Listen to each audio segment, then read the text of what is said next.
ಎಫೆಸ 4:27. ಎಫೆಸ 4:27 ಏನು ಬರೆಯಲ್ಪಟ್ಟಿದೆ?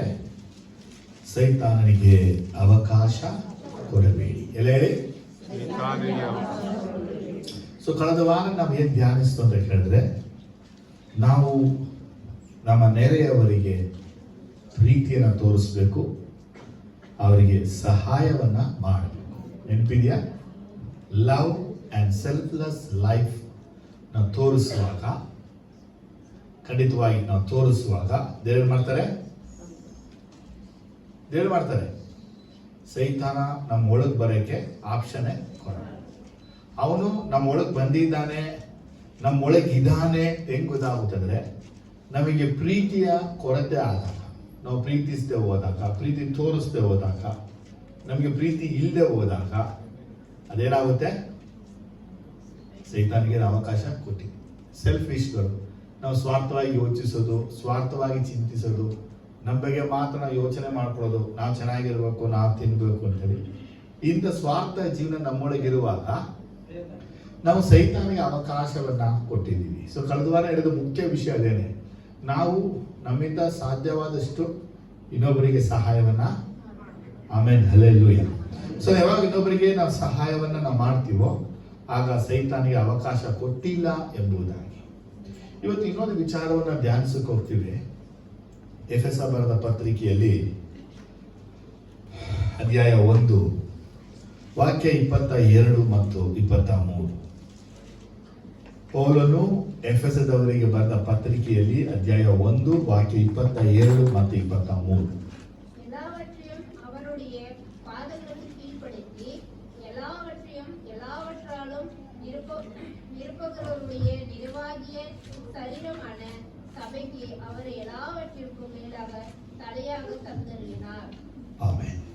ಕನ್ನಡದಲ್ಲಿ ನೋಡಿ. ಆತನು ಸಮಸ್ತವನ್ನು ಕ್ರಿಸ್ತನ ಪಾದಗಳ ಕೆಳಗೆ ಹಾಕಿದನು. ಇದಲ್ಲದೆ ಆತನಿಗೆ ಎಲ್ಲದರ ಮೇಲೆ ಇರಿಸಿ ಸಭೆಗೆ ಶಿರಸ್ಸನ್ನಾಗಿ ನೇಮಿಸಿದನು. ಸಭೆಯು ಆತನ ದೇಹವಾಗಿದೆ. ಎಲ್ಲವನ್ನು ಎಲ್ಲಾ ಸಂಬಂಧದಲ್ಲಿ ವ್ಯಾಪಿಸುವಾತನಿಂದ ಅದು ಪರಿಪೂರ್ಣತೆಯುಳ್ಳದಾಗಿದೆ. ಆಮೆನ್. ಮಾತಾಡಬಾರ್ದು, ಕೇಳ್ಕೋಬೇಕು. ಎಫೆಸ ಪತ್ರಿಕೆಯಲ್ಲಿ ಅಧ್ಯಾಯ 1 ವಾಕ್ಯ 22, 23. ಈ ಚಾಪ್ಟರ್ 1 ಎಫೆಸದಲ್ಲಿ ನಾವು ಮುಖ್ಯ ಏನು ಕಾಣ್ತೀವಿ ಅಂದ್ರೆ, ಪೌಲನ ಒಂದು ವಿಶೇಷವಾದ ಪ್ರಾರ್ಥನೆಯ ವಾಕ್ಯ. ಮೊದಲನೇ ವಿಷಯ, ಪೌಲ್ ನಮಗೆ ಪ್ರಕಟಿಸುವಂತ ಒಂದು ಸತ್ಯಾರ್ಥ, ಒಂದು ಗೂಢಾರ್ಥ, ಒಂದು ಜ್ಞಾನವುಳ್ಳ ಆತ್ಮನ ಮುಖಾಂತರ ಪ್ರಕಟಿಸುವ ವಿಷಯ, ದೇವರು ನಮ್ಮನ್ನ ಏನ್ ಮಾಡಿದ್ದಾರೆ, ನಮಗೇನ್ ಮಾಡಿದ್ದಾರೆ ಅನ್ನೋದೇ. ಅದು 18, 19 ಬಯಲ್ಪಟ್ಟಂತ ವಾಕ್ಯ. 20, 21, 22, 23 ಈ 4 ವಾಕ್ಯನ ಓದುವಾಗ ತಂದೆಯಾದ ದೇವರು ಕ್ರಿಸ್ತನನ್ನ ಏನು ಮಾಡಿದ್ದಾರೆ ಅಂತ ಬಯಲ್ಪಟ್ಟಂತ ವಾಕ್ಯ. ನಮ್ಮ ಟಾಪಿಕ್ ಅಂದ್ರೆ ಸೈತಾನಿಗೆ ನಾವು ಅವಕಾಶವನ್ನ, ಜೋರಾಗಿ ಸೈತಾನಿಗೆ ಅವಕಾಶವನ್ನ ಕೊಡಬಾರದು. ಜೋರಾಗಿ 22ರಲ್ಲಿ ಆತನು ಸಮಸ್ತವನ್ನು ಕ್ರಿಸ್ತನ ಪಾದಗಳ ಕೆಳಗೆ, ನೆನಪಿಟ್ಕೊಳ್ಬೇಕು, ಸಮಸ್ತವು ಕ್ರಿಸ್ತನ ಪಾದದ ಕೆಳಗೆ ಹಾಕಲ್ಪಟ್ಟಿದೆ ಅಂದಮೇಲೆ ಆತನು ಎಲ್ಲಾದರ ಮೇಲೆ ಏನ್ ಮಾಡಿದ್ದಾನೆ? ಆತನನ್ನು ಎಲ್ಲಾದರ ಮೇಲೆ ಇರಿಸಿ ಸಭೆಗೆ ಶಿರಸ್ಸಾಗಿ ನೇಮಿಸಿದ್ದಾನೆ. ಅರ್ಥ ನಿಮಗೆ ವಾಕ್ಯ? ಸಮಸ್ತವು ಯೇಸು ಕ್ರಿಸ್ತನ ಪಾದದ ಕೆಳಗೆ ಹಾಕಲ್ಪಟ್ಟಿದೆ. ಆತನು ಯೇಸುವನ್ನ ಎಲ್ಲಾದರ ಮೇಲೆ ಇರಿಸಿ ಸಭೆಗೆ ಶಿರಸ್ಸಾಗಿ ಇಟ್ಟಿದ್ದಾನೆ. ಸಭೆಯು ಆತನ ದೇಹವಾಗಿದೆ. ಈಗ ನಾವು ಮೊದಲನೇ ನಾವು ತಿಳ್ಕೊಳ್ಳುವಂತ ವಿಷಯ ಏನಂದ್ರೆ, ಕ್ರಿಸ್ತನು ಹೆಡ್ ಆಗಿದ್ದಾರೆ ಅಂದ್ರೆ ಆತನೇ ತಲೆ, ಶಿರಸ್ಸು. ಯಾವುದಕ್ಕೆ? ಈ ಒಂದು ದೇಹಕ್ಕೆ. ನಾವು ಸೈತಾನ್ಗೆ ಅವಕಾಶವನ್ನ ಕೊಡಬಾರದು. ಈ ವಾಕ್ಯವನ್ನ ನಾವು ಓದುವಾಗ ಎಫೆಸದಲ್ಲಿ 3 ವಿಚಾರಗಳನ್ನ ನಿಮಗೆ ಕಂಟಿನ್ಯೂಸ್ 3 ವಾಕ್ಯದಲ್ಲಿ ತಿಳಿಸಕ್ಕಾಗಿ ಇಷ್ಟಪಟ್ಟಿದ್ದೇನೆ. ಮೊದಲನೇದಾಗಿ ಆತನು ಸಭೆಗೆ ಶಿರಸ್ಸಾಗಿದ್ದಾನೆ. ಸಭೆ ಕ್ರಿಸ್ತನ ದೇಹವಾಗಿದೆ. ದೇಹವನ್ನ ಸೈತಾನ ಹೇಗೆ ಕೆಡಿಸಕ್ಕಾಗಿ ಹಾಳು ಮಾಡಕ್ಕೆ ಮನಸ್ಸು ಮಾಡ್ತಾನೆ, ಈ ದೇಹ ಕ್ರಿಸ್ತನ ಒಳಗಾಗಿದ್ರೆ ಸೈತಾನಿಗೆ ಅವಕಾಶವಿಲ್ಲ. ಅದೇ ಈ ದೇಹವು ಕ್ರಿಸ್ತನಿಗೆ ಒಳಗಾಗಿಲ್ಲ ಅಂದ್ರೆ ಅದು ಸೈತಾನನ ಹಸ್ತದಲ್ಲಿ ಇದೆ ಎಂಬುದಾಗಿ. ಸಭೆ ಅನ್ನುವಾಗ ಅದು ಕ್ರಿಸ್ತನ ದೇಹಕ್ಕೆ ಹೋಲಿಸಲ್ಪಟ್ಟಿದೆ. ಅದು ಕೇವಲ ಒಂದೇ ಸಭೆ ಅಲ್ಲ, ಎಲ್ಲ ಸಭೆಗಳನ್ನು ಕ್ರಿಸ್ತನ ದೇಹ ಎಂಬುದಾಗಿ ಒಂದು ಪದದಲ್ಲಿ ಹೇಳಲ್ಪಟ್ಟಿದೆ. ಇವತ್ತು ನಾವು ಈ ವಿಷಯವಾಗಿ ತಿಳ್ಕೊಳ್ಳುವಾಗ ನಾನು ಯಾರ ತಲೆಗೆ ದೇಹವಾಗಿದ್ದೀನಿ? The first question. ಎರಡೇ, ನಾನು ಯಾರ ತಲೆಗೆ ದೇಹವಾಗಿದ್ದೀನಿ? ಏನ್ ಪ್ರಶ್ನೆ ಅರ್ಥ ಆಯ್ತಾ ನಿಮಗೆ? ನಾನು ಯಾರ ತಲೆಗೆ ದೇಹವಾಗಿರ್ತೀನೋ ಆ ತಲೆಯ ದೊರೆತನವು, ಅಧಿಕಾರವು ಆ ದೇಹದಲ್ಲಿ ಇರುತ್ತದೆ. ಮುಖ್ಯವಾಗಿ ಇಂಗ್ಲಿಷ್ ಹೇಳಬೇಕಂದ್ರೆ ಜೀಸಸ್ ನಮ್ಮ ಬಾಡಿಯನ್ನ ಕಂಟ್ರೋಲ್ ಮಾಡ್ತಿರ್ತಾರೆ. ಈ ಬಾಡಿ ಮತ್ತೆ ಜೀಸಸ್ ಎಡ್ ಯೂನಿಯನ್ ಆಗಿರುತ್ತೆ. ಮಾತ್ರವಲ್ಲದೆ ಎಡ್ ಅನ್ನುವಂತ ಪದವನ್ನು ಹೇಳುವಾಗ ಈ ದೇಹದ ಎಲ್ಲಾ ಕಾರ್ಯಗಳು, ಚಲನವಲನಗಳು ಎಲ್ಲ ತಲೆಯಿಂದಲೇ ಬರುವಂತದ್ದಾಗಿರುತ್ತದೆ. ಈಗ ನಾವು ಕ್ರಿಸ್ತನ ಸಭೆ ಅಂತ ನಿಮ್ಗೆ ಹೆಸರು ಕೊಟ್ಟು ನಾವು ಕ್ರಿಸ್ತನ ಸಭೆಯೇ ಆಗಿದ್ದು, ಕ್ರಿಸ್ತನಲ್ಲಿ ನಾವು ಐಕ್ಯವಾಗಬೇಕಾದಂಥವರು, ಕ್ರಿಸ್ತನ ತಲೆ ಜೊತೆ ಜೋಡಣೆ ಆಗಿರಬೇಕಾದಂಥವರು. ಒಂದು ವೇಳೆ ಸೈತಾನನ ತಲೆಯೊಂದಿಗೆ ಜೋಡಣೆ ಆಗಿದ್ದೀವಾ? ಏನ್ ಬ್ರದರ್ ಹಿಂಗೆ ಹೇಳ್ತಾ ಇದ್ದೀರಾ ಅಂತ ಹೇಳುವುದು. ನಾವು ಚರ್ಚಿಗೆ ತಾನೇ ಬರ್ತೀವಿ, ನಾವು ಚರ್ಚೆಗೆ ತಾನೇ ಇದೀವಿ, ನಾವು ಕ್ರಿಸ್ತನ ದೇಹಕ್ಕೆ ಸೇರಿದವರು ತಾನೇ. ಆಗ ನಾನು ಕ್ರಿಸ್ತನ ದೇಹಕ್ಕೆ ಸೇರಿದ್ದೀನಿ ಅಂದಮೇಲೆ ಫ್ಯಾಕ್ಟ್ ನಂಬರ್ 1, ನನ್ನ ಕೈ ಮಾಡುವ ಕೆಲಸಗಳು, ನನ್ನ ಕಾಲು ಮಾಡುವ ಕೆಲಸಗಳು, ಅಥವಾ ನನ್ನ ದೇಹವು ತಿರುಗುವ ಎಲ್ಲಾ ಕಾರ್ಯಗಳಿಂದ ಅದು ಗೋಚರವಾಗುತ್ತೆ, ಅದು ವ್ಯಕ್ತವಾಗುತ್ತೆ ಯಾರ ತಲೆಯ ಒಂದು ಅಧಿಕಾರದಲ್ಲಿ ನಾನಿದ್ದೀನಿ. ಈಗ ನಾನು ಹಿಂಗೆ ಹೇಳಕ್ಕೆ ಇಷ್ಟಪಡ್ತೀನಿ, ನಿಮ್ಮ ತಲೆಯಲ್ಲಿ ನಿಮಗೆ ಬ್ರೈನ್ ಇದೆ. ಆ ಬ್ರೈನ್ ನಿಮಗೆ ಕಮಾಂಡ್ ಕೊಡೋ ರೀತಿನೇ ನಿಮ್ಮ ದೇಹವು ನಡೆಸಲ್ಪಡುತ್ತದೆ. ಹಾಗಾದ್ರೆ ಪ್ರತಿಯೊಬ್ಬ ಮನುಷ್ಯನಿಂದ ತಲೆಯಲ್ಲಿ ಬರುವಂತ ಎಲ್ಲಾ ಕಾರ್ಯಗಳೇ ದೇಹದಲ್ಲಿ ನಡೆಯುವಂತವುಗಳಾಗಿ ಇರುತ್ತೆ. ಹಾಗಾದ್ರೆ ಬ್ರೈನ್ ಇಸ್ ವೆರಿ ಇಂಪಾರ್ಟೆಂಟ್. ಹಾಗೆ ಇವಾಗ ನೀವು ಕ್ರಿಸ್ತನ ಸಭೆಗೆ ಸೇರಲ್ಪಟ್ಟಂತ ಒಂದು ದೇಹವಾಗಿದ್ದು ಸೈತಾನಿಗೆ ಸಂಬಂಧಪಟ್ಟ ಕಾರ್ಯಗಳನ್ನ ಮಾಡುವಂತವರಾಗಿದ್ರೆ ನಿಮ್ಮ ದೇಹವು ಕ್ರಿಸ್ತನೊಂದಿಗೆ ಐಕ್ಯವಾಗಿಲ್ಲ, ನಿಮ್ಮ ದೇಹವು ಸೈತಾನನೊಂದಿಗೆ ಐಕ್ಯವಾಗಿದೆ. ಹಾಗಾದ್ರೆ ನಿಮ್ಮನ್ನ ಕಂಟ್ರೋಲ್ ಜೀಸಸ್ ಮಾಡ್ತಾ ಇದ್ದಾನ? ನಿಮ್ಮನ್ನ ಕಂಟ್ರೋಲ್ ಸೈತಾನ ಮಾಡ್ತಾ ಇದ್ದಾನ? ಹಾಗಾದ್ರೆ ಜೀಸಸ್ ನಮ್ಮನ್ನ ಕಂಟ್ರೋಲ್ ಮಾಡಬೇಕು ಅನ್ನಕ್ಕಾಗಿನೇ ಫಾದರ್ ಆಫ್ ಗಾಡ್ ಜೀಸಸ್ಗೆ ಮರಣ ಉಂಟಾದಾಗ ಆತನ ಅತಿಶಯವಾಗಿ ರಿಸರೆಕ್ಟೆಡ್ ಮಾಡಿ ತನ್ನ ಬಲಗಡೆಯಲ್ಲಿ ಆತನನ್ನ ಕೂರಿಸಿಕೊಂಡು ಪರಲೋಕದಲ್ಲಿರುವಂತ ಎಲ್ಲ ರಾಜತ್ವಗಳು, ದೊರೆತನಗಳು, ಅಧಿಕಾರಗಳೆಲ್ಲ ಯೇಸುವಿನ ಪಾದದ ಕೆಳಗೆ ಹಾಕಿ ಈಗಿರುವ ಲೋಕ, ಬರುವಂತ ಲೋಕ, ಯಾರೆಲ್ಲ ಹೆಸರು ಬಯಲ್ಪಟ್ಟಿದ್ದು ಅವರೆಲ್ಲರ ಮೇಲೆ ಯೇಸುವಿಗೆ ಅಧಿಕಾರವನ್ನ ಕೊಟ್ಟರು. ಸೊ ಜೀಸಸ್ ಒಂದು ತಂದೆಯಾದ ದೇವರ ಬಲಗಡೆಯಲ್ಲಿ ಕುಳಿತುಕೊಳ್ಳೋದು ಮಾತ್ರವಲ್ಲದೆ ಆತನಿಗೆ ಎಲ್ಲ ಅಧಿಕಾರಗಳು ತಂದೆಯಾದ ದೇವರು ಕೊಟ್ಟರು. ಸಮಸ್ತವೂ ಆತನಿಗೆ ಒಳಗಾಗಿದೆ, ಸಮಸ್ತವೂ ಆತನ ಪಾದದ ಕೆಳಗೆ ಹಾಕಲ್ಪಟ್ಟಿದೆ. ಹಾಕಲ್ಪಟ್ಟ ಎಲ್ಲರ ಮೇಲಿರುವ ಆತನನ್ನ ದೇಹ ಇರುವಂತ ಈ ದೇಹದಲ್ಲಿ, ಈ ಒಂದು ಲೋಕದಲ್ಲಿ ಕ್ರಿಸ್ತನ ತಲೆಯನ್ನ ಶಿರಸ್ಸಾಗಿ ದೇವರು ಮಾಡಿದ್ರು.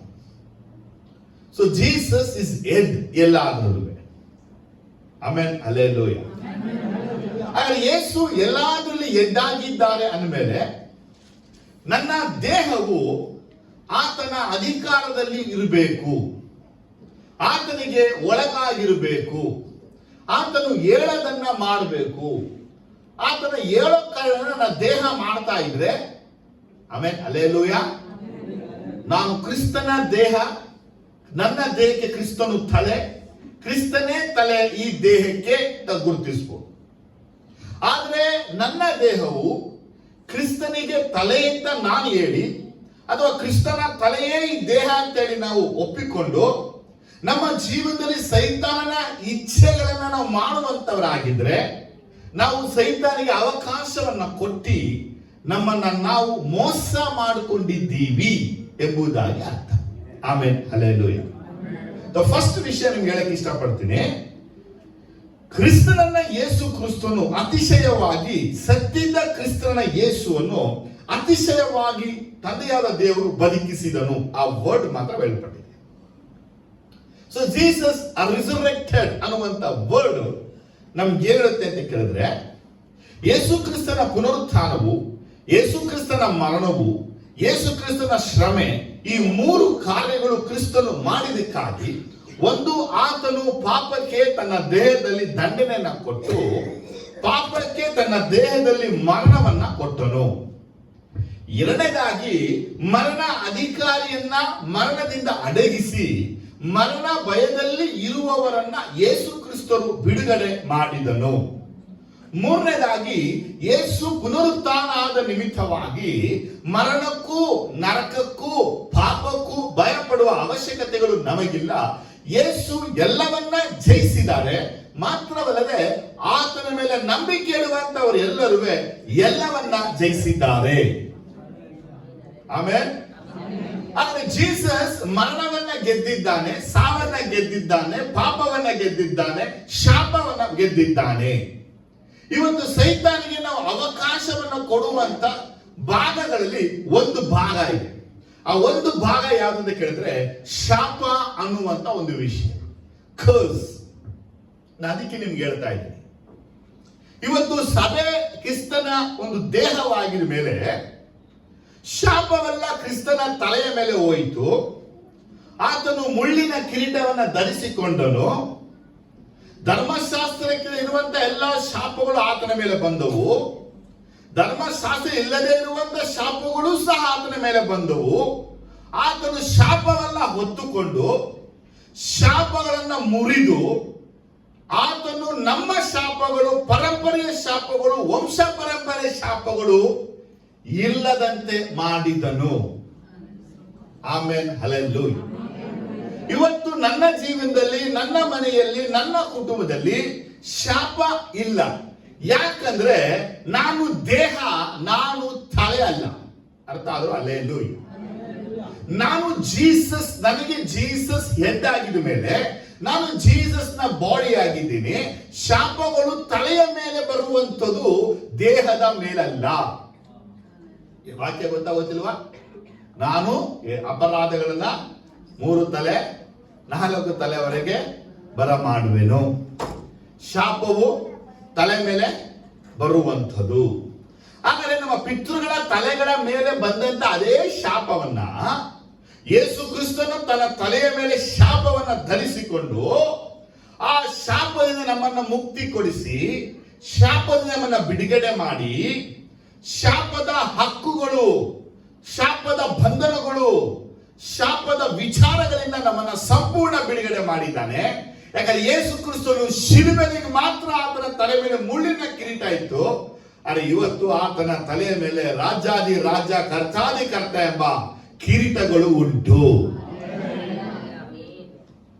ಹಾಗಾದ್ರೆ ಸೈತಾನ ನಮ್ಮನ್ನ ವಂಚಿಸೋದು ಹೇಗೆ, ಅಥವಾ ನಾನು ಸೈತಾನಿಗೆ ಹೇಗೆ ಅವಕಾಶವನ್ನ ಕೊಡ್ತೀನಿ ಅಂತ ಕೇಳುವಾಗ, ಫ್ಯಾಕ್ಟ್ ನಂಬರ್ 1, ಅವನು ನಮಗ್ ಬಂದು ಹೇಳ್ತಾನೆ, ನಿನ್ ಮೇಲೆ ಶಾಪ ಇದೆ.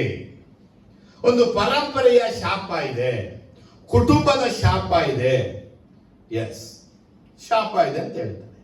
ಈಗ ನಾವು ಅವನಿಗೆ ಹೇಳ್ಬೇಕಾದ ವಿಷಯ ಅಂದ್ರೆ, ನನ್ನ ಮೇಲೆ ಶಾಪ ಇಲ್ಲ.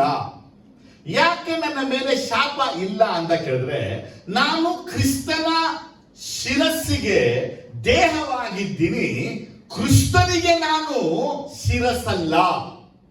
ಆಮೇಲೆ ಸೊ ಅನೇಕರನ್ನ ಸೈತಾನ ವಂಚಿಸೋದು, ಏಮಾರಿಸೋದು ಯಾವ ಭಾಗದಲ್ಲಿ, ಯಾವ ಕಡೆ ಕೇಳಿದ್ರೆ, ಸ್ಟಿಲ್ ನಿಮ್ ಮೇಲೆ ಶಾಪ ಇದೆ ಅಂತ ಹೇಳ್ತಾನೆ.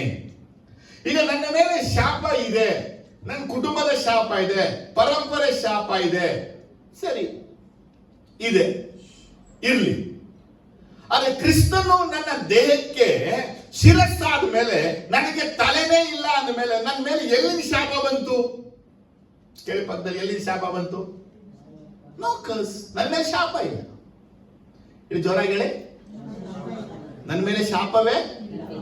ಆದ್ರೆ ಯೇಸು ಕ್ರಿಸ್ತನನ್ನ ಈ ಸಭೆಗೆ ಶಿರಸ್ಸಾಗಿ ತಂದೆಯಾದ ದೇವರು ಇಟ್ಟಂತ ವಿಷಯ ಏನಪ್ಪಾ ಅಂದ್ರೆ, ಯಾರು ಸೈತಾನಿಂದ ವಂಚಿಸಲ್ಪಡಬಾರದು. ಯಾಕಂದ್ರೆ ಅವನ ಗುರುತು ಶಾಪ. ಶಾಪ ಯಾರೊಳಗಿರುತ್ತೋ ಅಲ್ಲಿ ಸೈತಾನ ಇರ್ತಾನೆ ಎಂಬುದಾಗಿ ಅರ್ಥ. ದ ಕರ್ಸ್ ಅನ್ನುವಂಥ ಯಾರ ಮೇಲೆ ಇರುತ್ತೋ ಅಲ್ಲಿ ಸೈತಾನ ಖಂಡಿತವಾಗಿ ಬಂದು ಅವರ ಜೀವನಗಳನ್ನ ಖಂಡಿತವಾಗಿ ಹಾಳು ಮಾಡಿಬಿಡ್ತಾನೆ. ಹಾಗಾದ್ರೆ ಫಾದರ್ ಗಾಡ್ ನಮ್ಗೆ ಮೊದಲು ಹೇಳುವಂತ ವಿಷಯ ಏನಪ್ಪಾ ಅಂದ್ರೆ, ನಿನ್ನ ಮೇಲೆ ಶಾಪ ಇಲ್ಲ, ನಿನ್ನ ಕುಟುಂಬದ ಮೇಲೆ ಶಾಪ ಇಲ್ಲ, ಪರಂಪರೆಯ ಶಾಪ ನಿನಗಿಲ್ಲ. ಯಾಕಂದ್ರೆ ನಾನೇ ನಿನಗೆ ತಲೆಯಾಗಿದ್ದೀನಿ.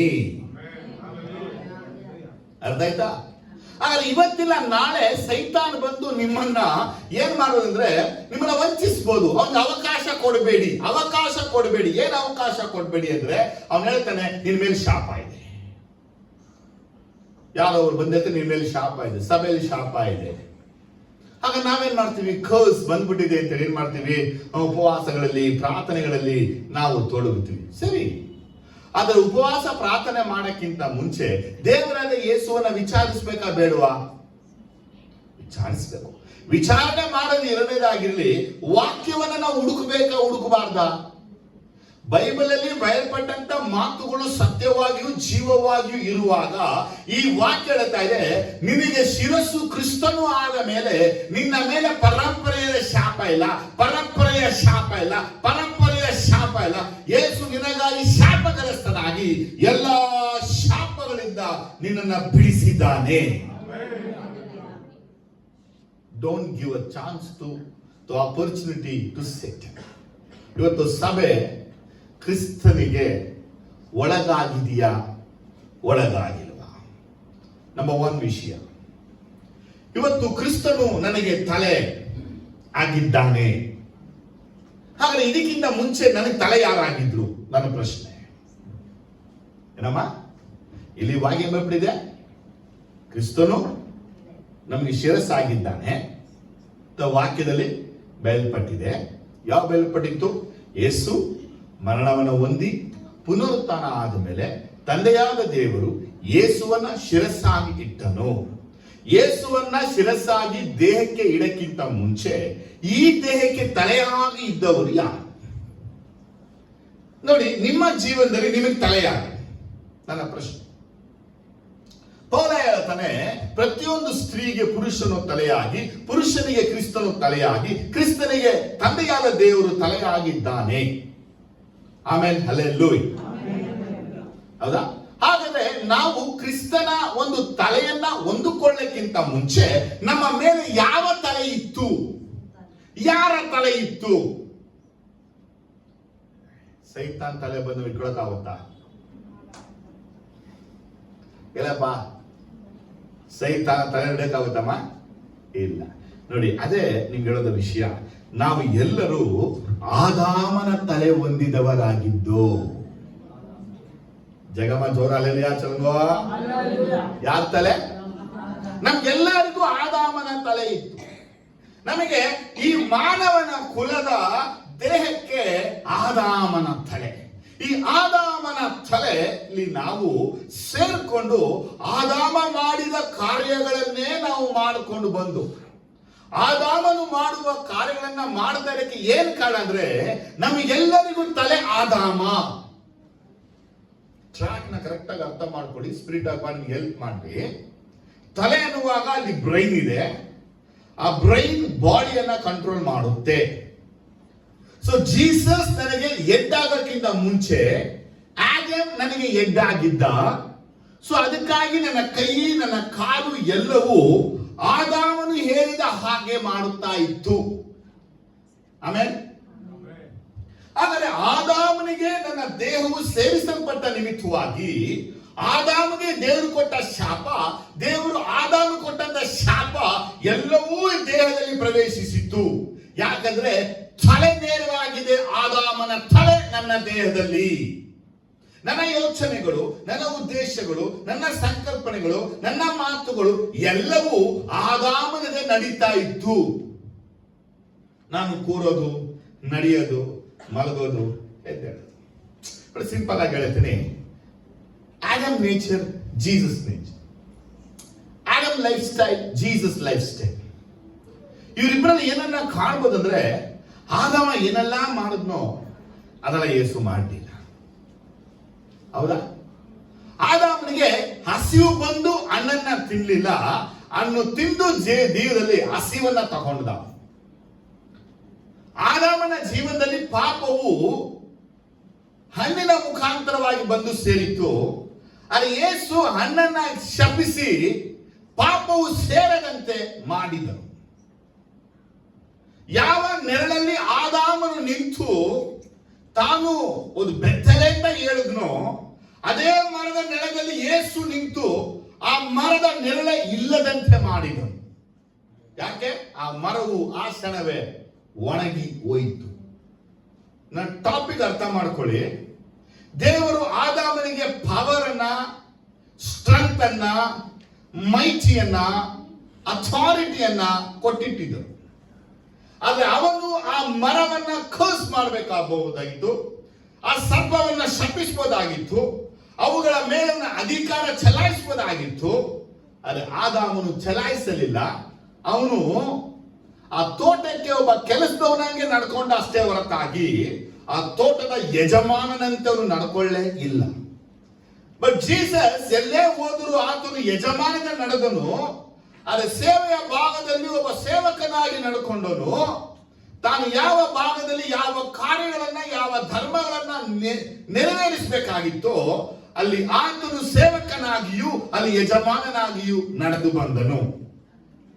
ಈಗ ಆದಾಮನು ಪಾಪವನ್ನ ಮಾಡಿ ಏನ್ ಮಾಡ್ದ? ಪಾಪ ಮಾಡಿ ಈಗ ಅವನ ತಲೆ ಹೋಗಿ ಅವನಿಗೀಗ ಸೈತಾನನ ತಲೆ ಬಂದು ಸೇರ್ತು. ಆ ಸೈತಾನ್ ತಲೆ ಅಂದ್ರೆ ಏನಂದ್ರೆ ಕೆಟ್ಟ ಬುದ್ಧಿ, ಕೆಟ್ಟ ಯೋಚನೆ, ಕೆಟ್ಟ ಆಲೋಚನೆ. ನನ್ನ ಕ್ವಶನ್ ಅಪ್ಪ ಅಂದ್ರೆ, ನೀನ್ ದೇವ್ರ ಚಿತ್ತ ಮಾಡ್ತಾ ಇದೀಯಾ? ನೀನ್ ಚಿತ್ತ ಮಾಡ್ತಾ ಇದೀಯಾ? ನೀನ್ ದೇವ್ರ ಚಿತ್ತ ಮಾಡ್ತಾ ಇದೀಯಾ? ಸೈತಾನನ ಚಿತ್ತ ಮಾಡ್ತಾ ಇದೀಯಾ? Are you doing God's will or own your will? ಒಬ್ಬ ಆದಾಮನಾಗಿ ನೀನು ಇದ್ರೆ ನೀನ್ ಯಾವಾಗಲೂ ನಿನ್ನ ಚಿತ್ತ ನೀ ಮಾಡ್ತೀಯ. ಸೈತಾನನ ತಲೆಯಾಗಿದ್ರೆ ನೀ ಸೈತಾನ ಚಿತ್ತಗಳನ್ನ ಮಾಡ್ತೀಯ. ಕ್ರಿಸ್ತನು ನಿನಗೆ ತಲೆಯಾಗಿದ್ರೆ ಕ್ರಿಸ್ತನ ಚಿತ್ತಗಳನ್ನು ಮಾಡ್ತೀಯ. ಈ ಮೂರಲ್ಲಿ ವೆರಿಫಿಕೇಶನ್ ಏನನ್ನ ಕಾಣ್ತೀವಂದ್ರೆ, ನಿನ್ನ ತಲೆಯಿಂದ ಬರುವಂತ ಎಲ್ಲ ಕಮಾಂಡ್ಗಳನ್ನ ನಿನ್ನ ಬಾಡಿ ಫಾಲೋ ಮಾಡುವಾಗ, ನಿನ್ನ ಬಾಡಿ ಯಾವುದಕ್ಕೆಲ್ಲ ಸಬ್ಮಿಟ್ ಆಗಿ ಅಡ್ಮಿಟ್ ಆಗ್ತಾ ಇದೆಯೋ ಅವುಗಳಿಂದ ಕಂಡುಕೊಳ್ಬಹುದು whose will you are doing. If you doing Adam's will, you have Adam's head. If you doing Satan's will, you have Satan's head. If you're doing God's will, you have Jesus your head. ಆದರೆ ನಿನ್ನ ಜೀವನದಲ್ಲಿ ಚಿತ್ತ ಎಷ್ಟು ದೊಡ್ಡದು. ಅದಕ್ಕಾಗಿ Jesus ನೋಡಿ, ನನ್ನ ತಂದೆಯ ಕೆಲಸವನ್ನ ಮಾಡಿ ಮುಗಿಸುವುದೇ ನನ್ನ ಅನುದಿನದ ಆಹಾರ ಅಂತ ಹೇಳಿದೆ. ಜೀಸಸ್ ಟೋಟಲಿ ಫಾದರ್ಸ್ ವಿಲ್ ಅನ್ನ ಫುಲ್ಫಿಲ್ ಮಾಡಿದನು. ವೈ ಅಂತ ಕೇಳಿದ್ರೆ, Jesus have the father's head. ತಂದೆಯಾದ ದೇವರ ತಲೆಯು ಕ್ರಿಸ್ತನ ಮೇಲೆ ಇದ್ದ ನಿಮಿತ್ತವಾಗಿ ಆತನು ತಂದೆಯಾದ ದೇವರ ಚಿತ್ತಗಳನ್ನ ಮಾಡಿ ಮುಗಿಸಿದನು. ಅದಕ್ಕಾಗಿ ಆತ ನಮ್ಗೆ ಹೇಳ್ತಾನೆ, ಪರದಲ್ಲಿ ನಿನ್ನ ಚಿತ್ತವು ನೆರವೇರುವ ಹಾಗೆ ಭೂಲೋಕದಲ್ಲಿ ನಿನ್ನ ಚಿತ್ತವು ನೆರವೇರಲಿ. ಅಂದ್ರೆ ನಿಮ್ಮ ಮೇಲೆಯೂ ತಂದೆಯ ತಲೆ ಇರಲಿ. ಯಾರ ತಲೆ ಇರಲಿ? ಹಾಗೆ ನಾವು ನಮ್ಮ ಚಿತ್ತಗಳನ್ನ ಮಾಡ್ತಾ ಇದೀವಿ, ನಮ್ಮ ಯೋಚನೆ ಮಾಡ್ತಾ ಇದೀವಿ, ನಮ್ಮ ಉದ್ದೇಶ ಮಾಡ್ತೀವಿ, ನಮ್ಮ ಸಂಕಲ್ಪಗಳನ್ನ ಮಾಡ್ತೀವಿ. ಏನ್ ತಪ್ಪು? ನಮ್ಮ ಪ್ರಶ್ನೆ ಏನ್ ತಪ್ಪು? When we do our own will, we are given chance to Satan. ಯಾಕಂದ್ರೆ ಯೇಸು ಕ್ರಿಸ್ತನು ನಮ್ಮನ್ನ ಭೂಮಿಗೆ ಕಳಿಸಿಕೊಟ್ಟಿದ್ದು ನಮ್ಮ ಇಷ್ಟಗಳನ್ನ ಮಾಡಕ್ಕಾಗಿ ಅಲ್ಲ. ಆತ ಹೇಳಿದ್ರೆ ನಾನು ನಿನ್ನ ಇಷ್ಟ ನೆರವೇರಿಸ್ತೀನಿ. ಯಾರು ನೆರವೇರಿಸೋದು? ಚಿತ್ತ ಯಾರು ಮಾಡಬೇಕು? ಈಗ ಯೇಸು ಸ್ವಾಮಿ ನಮ್ಮ ಡಿಸೈರ್ ನ ಫುಲ್ಫಿಲ್ ಮಾಡ್ತಾನ, ನಮ್ಮ ವಿಲ್ ಅನ್ನ ಫುಲ್ಫಿಲ್ ಮಾಡ್ತಾನ? ಪ್ರಶ್ನೆ. ಡಿಸೈರ್, ವಿಲ್ ಏನಪ್ಪ? ಡಿಸೈರ್. ಹಾಗಾದ್ರೆ ನಾವು ದ ಡಿಸೈರ್ ಅಂಡ್ ವಿಲ್ ಎರಡು ಪದಗಳ ಅರ್ಥವನ್ನ ಮರೆತು ಬಿಟ್ಟಿದ್ದೀವಿ. ಸೈತಾನ ನಮ್ಮ ಜೀವನದಲ್ಲಿ ನಮ್ಮ ಡಿಸೈರ್ಗಳಿಗಿಂತ ಅವನ ವಿಲ್ ಅನ್ನ ಫುಲ್ಫಿಲ್ ಮಾಡುವಾಗ ನಮ್ಮನ್ನ ಯೂಸ್ ಮಾಡ್ತಾ ಇದ್ದಾನೆ. ನನ್ನ ಮಾತನ್ನ ಸ್ವಲ್ಪ ಚೆನ್ನಾಗಿ ಅರ್ಥ ಮಾಡ್ಕೋಬೇಕು ನೀವು. ನಿಮ್ಮ ಜೀವನದಲ್ಲಿ ನೀವು ಸೈತಾನಿಗೆ ಅವಕಾಶವನ್ನ ಕೊಟ್ಟಿದ್ದೀರ ಅಂತ ಹೇಳೋದ್ರೆ, ನಿಮ್ಮ ಒಳಗೆ ಆದಾಮನ ಗುಣ ಸ್ವಭಾವಗಳೆಲ್ಲ ಬರುವಾಗ, ಆದಾಮನ ಯೋಜನೆ, ಆದಾಮನ ಉದ್ದೇಶ, ಆದಾಮನ ಸಂಕಲ್ಪ, ಆದಾಮ ನಡೆದು ಹೋದ ಹಾದಿಯಲ್ಲಿ ನೀವು ನಡ್ಕೊಂಡು ಹೋಗ್ತಾನೆ ಇದ್ದೀರಾ ಅಂದ್ರೆ ಯು ಆರ್ ಡೂಯಿಂಗ್ ಸೈಟನ್ಸ್ ವಿಲ್. ನೀ ದೇವರೊಂದಿಗೆ ನಡೆಯಕ್ಕಾಗಲ್ಲ, ನೀ ದೇವ್ರ ಜೊತೆ ಇರಕ್ಕಾಗಲ್ಲ, ನೀ ದೇವ್ರ ಮಾತನ್ನ ಕೈಗೊಳ್ಳಕ್ಕಾಗಲ್ಲ, ನಿನಗೆ ಪ್ರಾರ್ಥನೆ ಮಾಡಕ್ಕಾಗಲ್ಲ, ನಿನ್ಗೆ ಆರಾಧನೆ ಮಾಡಕ್ಕಾಗಲ್ಲ, ನಿನ್ಗೆ ಉಪವಾಸ ಮಾಡಕ್ಕಾಗಲ್ಲ. ಯಾಕಂದ್ರೆ ಆದಾಮನು ಇವುಗಳು ಯಾವುದನ್ನು ಈಡನ್ ಗಾರ್ಡನ್ ಅಲ್ಲಿ ಮಾಡೇ ಇಲ್ಲ. ಮಾಡಿದಾನ? ಮಾಡಿಲ್ಲ. ಆದ್ರೆ ನಿಮ್ಮ ಲೈಫ್, ನಮ್ಮ ಲೈಫ್ ಏನಾಗಿದೆ ಅಂತ ಇವತ್ತು ಕೇಳಿದ್ರೆ, ಆದಾಮನ ತಲೆ ನಮ್ಮ ಮೇಲೆ ಇರುವುದರಿಂದ ಆದಾಮನಲ್ಲಿ ನಮ್ಮ ಲೈಫ್ ಒಳ್ಳೆಯಾಗ್ಬಿಟ್ಟಿದೆ. ಆದಮ್ ಏನ್ ಯೋಚನೆ ಇತ್ತು? ತಿನ್ಬೇಕು, ತೋಟ ಕಾಯ್ಬೇಕು, ಮಲ್ಕೋಬೇಕು. ಜ್ವರಗಳೇ ಇಷ್ಟೇ ಆದಮ್. ಹಾಗಾಗಿ ಆದಾಮ ಏನ್ ಯೋಚಿಸ್ತಾ ಇದ್ದಾನೆ? ಸುತ್ತಾನೆ, ತೋಟ ಕಾಯ್ತಾನೆ, ಕ್ಲೀನ್ ಮಾಡ್ತಾನೆ, ಅನ್ನ ತಿಂತಾನೆ, ಮಲಗುತ್ತಾನೆ. ಇದು ಆದಾಮನ ತಲೆ. ಈ ಸಭೆಗೆ ನಿನ್ನನ್ನ ಕರ್ತನು ದೇಹದ ಅಂಗವಾಗಿ ಒಳಗಿಟ್ಟ ಮೇಲೆ ನೀನೊಬ್ಬ ಲೌಕಿಕ ಮನುಷ್ಯನಂತೆ ಜೀವಿಸ್ತಾ ಇದ್ರೆ ನಿನ್ನ ಮೇಲೆ ಆದಾಮನ ತಲೆ ಇದೆ ಅಂತ ಮರೆಯಬೇಡ. ಯಾಕೆ ನೀ ಮರಿಬಾರ್ದಂದ್ರೆ ನಿನ್ನ ಯೋಚನೆಗಳೆಲ್ಲ ಆದಾಮನಂತ ಆಗ್ಬಿಟ್ಟಿದೆ. ನೀನ್ ಚೆನ್ನಾಗಿ ತಿನ್ಬೇಕು, ಸುತ್ತಬೇಕು, ಮಲ್ಕೋಬೇಕು, ಮುಗೀತು. ಕೇಳ್ತಾರೆ ಮಾಡು ಮಡಿ, ಮಾಡ್ಬಿಟ್ಟು ಮಡಿ ಅಷ್ಟೇ. ಮಾಡು ಮಡಿ, ಮಾಡಿಲ್ಲ ಅಂದ್ರೆ ಬರ್ತದೆ, ಮಾಡು ಮಡಿ ಅಷ್ಟೇ. ದುಡಿ ತಿನ್ನು ಮಲಗು, ದುಡಿ ತಿನ್ನು ಮಲಗು. ಇದು ಆದಾಮನ ತಲೆಯ ಗುಣಗಳು. ನಿನ್ನ ಜೀವಮಾನವೆಲ್ಲ ದುಡಿದು ಆಹಾರವನ್ನ ಸಂಪಾದನೆ ಮಾಡಿ ಆಮೇಲೆ ಸಾಯಿ. ಇವತ್ತು ಅನೇಕರ ಜೀವಿತಗಳು ಹೀಗಿದೆ, ದುಡಿದು ಸತ್ತೋಗ್ತಾ ಇದ್ದಾರೆ. ಯಾಕಂದ್ರೆ ಇವರ ತಲೆಯಲ್ಲಿ, ಇವರಿಗೆ ತಲೆ ದೇವರಲ್ಲ, ಇವರಿಗೆ ತಲೆ ಆದಾಮ ಆಗ್ಬಿಟ್ಟಿದ್ದಾನೆ. ಇವತ್ತು ಅನೇಕರನ್ನ ಸೈತಾನ ಈ ರೀತಿಯಾಗಿ ವಂಚಿಸಿದ್ದಾನೆ. ಇವರೆಲ್ಲ ವಂಚಿಸಲ್ಪಡಕ್ಕೆ ಏನು ಕಾರಣ ಅಂದ್ರೆ, ಇವರು ಸೈತಾನಿಗೆ ಆಪರ್ಚುನಿಟಿಯನ್ನ ಕೊಟ್ಬಿಟ್ಟು. ನೀವು ಆಪರ್ಚುನಿಟಿ ಕೊಟ್ಟಿರ್ತೀರಾ ಯಾವಾಗಂದ್ರೆ ನಿಮ್ಮ ವಿಲ್ ಅನ್ನ ಫುಲ್ಫಿಲ್ ಆಗಕ್ಕಾಗಿ ನೀವು ಪ್ರೇಯರ್ ಮಾಡ್ತೀರಾ ಅಂದ್ರೆ you are given chance to Satan. Otherwise you are doing your will own power ಅಂದ್ರೆ you are doing the Satan's will. ಒಂದು ದೇವರ ಚಿತ್ತವನ್ನ ನಾವು ಮಾಡದೆ ನಮ್ಮ ಚಿತ್ತಕ್ಕಾಗಿ ನಾವು ಪ್ರಯತ್ನ ಪಡೋದು, ನಮ್ಮ ಚಿತ್ತಗಳಿಗಾಗಿ ಪ್ರಾರ್ಥಿಸೋದು, ನಮ್ಮ ಚಿತ್ತಕ್ಕಾಗಿ ಬಲವನ್ನ ಉಪಯೋಗಿಸುವಂಥದ್ದು, ಅದು ಸೈತಾನಿಗೆ ಅವಕಾಶ ಕೊಟ್ಟಿದ ಹಾಗೆ. ಆಮೇಲೆ ಹಲ್ಲೆಲೂಯಾ. ನೋಡಿ, ಜೀಸಸ್ ತನ್ನ ಮನೆಯಲ್ಲಿ ಇದ್ದಾಗ ಹಬ್ಬ ನಡೀತಾ ಇದೆ. ಜಾನ್ ಚಾಪ್ಟರ್ ಓದ್ಬೋದು, 7ನೇ ಚಾಪ್ಟರ್ ಅಲ್ಲಿ, ಇಲ್ಲ ಜಾನ್ ಚಾಪ್ಟರ್ 2 ಅಲ್ಲಿ ನಾವು ಓದ್ಬೋದು. ಅದೆಲ್ಲ ಕರೀತಾರೆ ಬಗಲ್ವಾ ಹಬ್ಬಕ್ಕೆ. ಜೀಸಸ್ ಹೇಳ್ತಾರೆ, ನನ್ನ ಸಮಯ ಇನ್ನು. ನಿಮ್ಗೆಲ್ಲಾದ್ರೂ ಕರೆದಾಗ ಇವನು ಮಾತು ಹೇಳಿದ್ದೀರ, ನನ್ನ ಸಮಯ ಇನ್ನೂ ಬಂದಿಲ್ಲ. ನಾವ ಕರಿಯದೇ ಸಾಕು ಕಾಯ್ತಾ ಇರ್ತೀವಿ. ಯಾಕೆ? ನಮ್ಗೆಲ್ಲೂ ಕರ್ಕೊಂಡು ಹೋಗಲ್ಲ, ನಾವೆಲ್ಲೂ ಹೋಗಲ್ಲ, ನಮ್ಗೆಲ್ಲೂ ಕರೆಯಲ್ಲ. ಅದಕ್ಕಾಗಿ ಕರೆದ್ರೆ ಸಾಕು, ಫಸ್ಟ್ ರೆಡಿಯಾಗಿ. ಆದರೆ ಜೀಸಸ್ ನಮ್ಗೆ ಹೇಳುವಂತ ಈ ಒಂದು ವರ್ಡ್ ನಮ್ಗೆ ಏನ್ ಹೇಳ್ತಾ ಇದೆ ಅಂದ್ರೆ, ಜೀಸಸ್ ಒಂದು ಹಬ್ಬಕ್ಕೆ ಹೋಗುವಂತ ವಿಚಾರದಲ್ಲೂ, ಒಂದು ಮದುವೆಗೆ ಹೋಗುವಂತ ವಿಚಾರದಲ್ಲೂ he was waiting for the will of God. ಸತ್ತು ಹೋದ ಲಾಜರನ್ನು ಎಬ್ಬಿಸಬೇಕಾದ ವಿಚಾರದಲ್ಲಿ he was waiting for the will of God. ಯಾಕಂದ್ರೆ ಆತನಿಗೆ ತಂದೆಯಾದ ದೇವರ ತಲೆ ಇತ್ತು. ಆದರೆ ಇವತ್ತು ನಾವು ನಮ್ಮ ಚಿತ್ತ ಮಾಡ್ತಾ ಇದ್ದೀವಿ. ಅದು ನಮ್ಮ ಪ್ರಾರ್ಥನೆ ಏನು ಗೊತ್ತಾ? ಪರದಲ್ಲಿ ನಿಮ್ಮ ಚಿತ್ತವು ನೆರವೇರುವ ಪ್ರಕಾರ ದೇವರೇ ಈ ಭೂಮಿಯಲ್ಲೂ ಅದಕ್ಕೆ. ಅರೆ ಇದನ್ನ ಹೀಗೆ ಹೇಳ್ಬೇಕಿತ್ತು, ಪರದಲ್ಲಿ ನಿನ್ನ ಚಿತ್ತ ನೆರವೇರುವ ಹಾಗೆ ನನ್ನ ಮುಖಾಂತರ ಭೂಮಿಯಲ್ಲಿ ನೆರವೇರಲಿ. ಇಲ್ಲಿ ನನ್ನ ಒಂದು ಪದವನ್ನ ಸೇರಿಸ್ಕೊಳ್ಬೋದ್ರೆ ನಾನ್ ಬರ್ತೀನಿ ಅಲ್ಲಿ. ಇಲ್ಲಿ ಭೂಮಿನ ನೆರವೇರಲಿ ಅಂದ್ರೆ ಯಾರ್ಯಾರ ಜೀವನದಲ್ಲಿ ಏನಿರಲ್ಲ ನಡೆಯಲಿ. ಫ್ಯಾಕ್ಟ್ ಏನಂದ್ರೆ, ಯಾವಾಗ ನಿನ್ ಜೀವನದಲ್ಲಿ ನೀನ್ ದೇವರ ಚಿತ್ತವನ್ನ ಮಾಡೋದಿಲ್ವೋ ನಿನಗೆ ತಲೆ ಆದಾಮ. ಯಾಕಂದ್ರೆ ಅವನು ದೇವರು ಬೇಡ ಹೇಳಿದ ಹಣ್ಣನ್ನ ತಕ್ಕೊಂಡು ತಿಂದ ನಿಮಿತ್ತವಾಗಿ ಅವನು ಗಾಡ್ಸ್ ವಿಲ್ ಅಲ್ಲ, ಅವನು ಸೇಟನ್ಸ್ ವಿಲ್ ಅನ್ನ ಫುಲ್ಫಿಲ್ ಮಾಡಿದ್ದ. ಇವತ್ತು ನಾನು ಮತ್ತೆ ನೀವು ದೇವರ ಚಿತ್ತ ಮಾಡಬೇಕು, ದೇವರ ಯೋಚನೆ ಮಾಡಬೇಕು ಅಂತ ಬಾಯಲ್ಲಿ ಮಾತಾಡ್ಬಿಟ್ಟು ಅದಕ್ಕೆ ತಲೆ ಓಡಿಸ್ತಾ ಕೂತ್ಕೊಂಡಿದ್ರೆ, ಯೋಚನೆ ಮಾಡ್ತಾ ಕೂತ್ಕೊಂಡಿದ್ರೆ, ಪ್ಲಾನ್ ಮಾಡ್ತಾ ಇದ್ರೆ ತಿಳ್ಕೊಳ್ಳಿ, ಸೆಟ್ಟಲ್ಲಿ ಅವಕಾಶ ಕೊಟ್ಟಿದ್ದೀರ. ಅರ್ಥ ಆದ್ರಲ್ಲ? Wait on god. ಕರ್ತನಿಗೆ ಕಾಯುವವರು ಧನ್ಯರು, ಕರ್ತನು ಸಹ ಕಾಯ್ತಾ ಇದ್ದಾನೆ. ಯೆಶಾಯ 30:18 ಬಯಲ್ಪಟ್ಟಿದೆ. ನಮ್ಮಲ್ಲಿ ಎಷ್ಟು ಜನ ದೇವರಿಗಾಗಿ ನಾವು ಕಾಯ್ತಾ ಇದ್ದೀವಿ, ದೇವರ ಕಾರ್ಯಗಳನ್ನ ಮಾಡಕ್ಕಾಗಿ. ಹೇಳ್ತಾನೆ, ನಾವು ದುಡುಕಿ ದೇವರ ಕಾರ್ಯ ಮಾಡಿ ಶಾಪಗ್ರಸ್ತರಾಗಿದ್ದೇವೆ. ನೆನಪಿಲ್ವಾ? ನೆನಪಿಲ್ಲ ನಮಗೆ.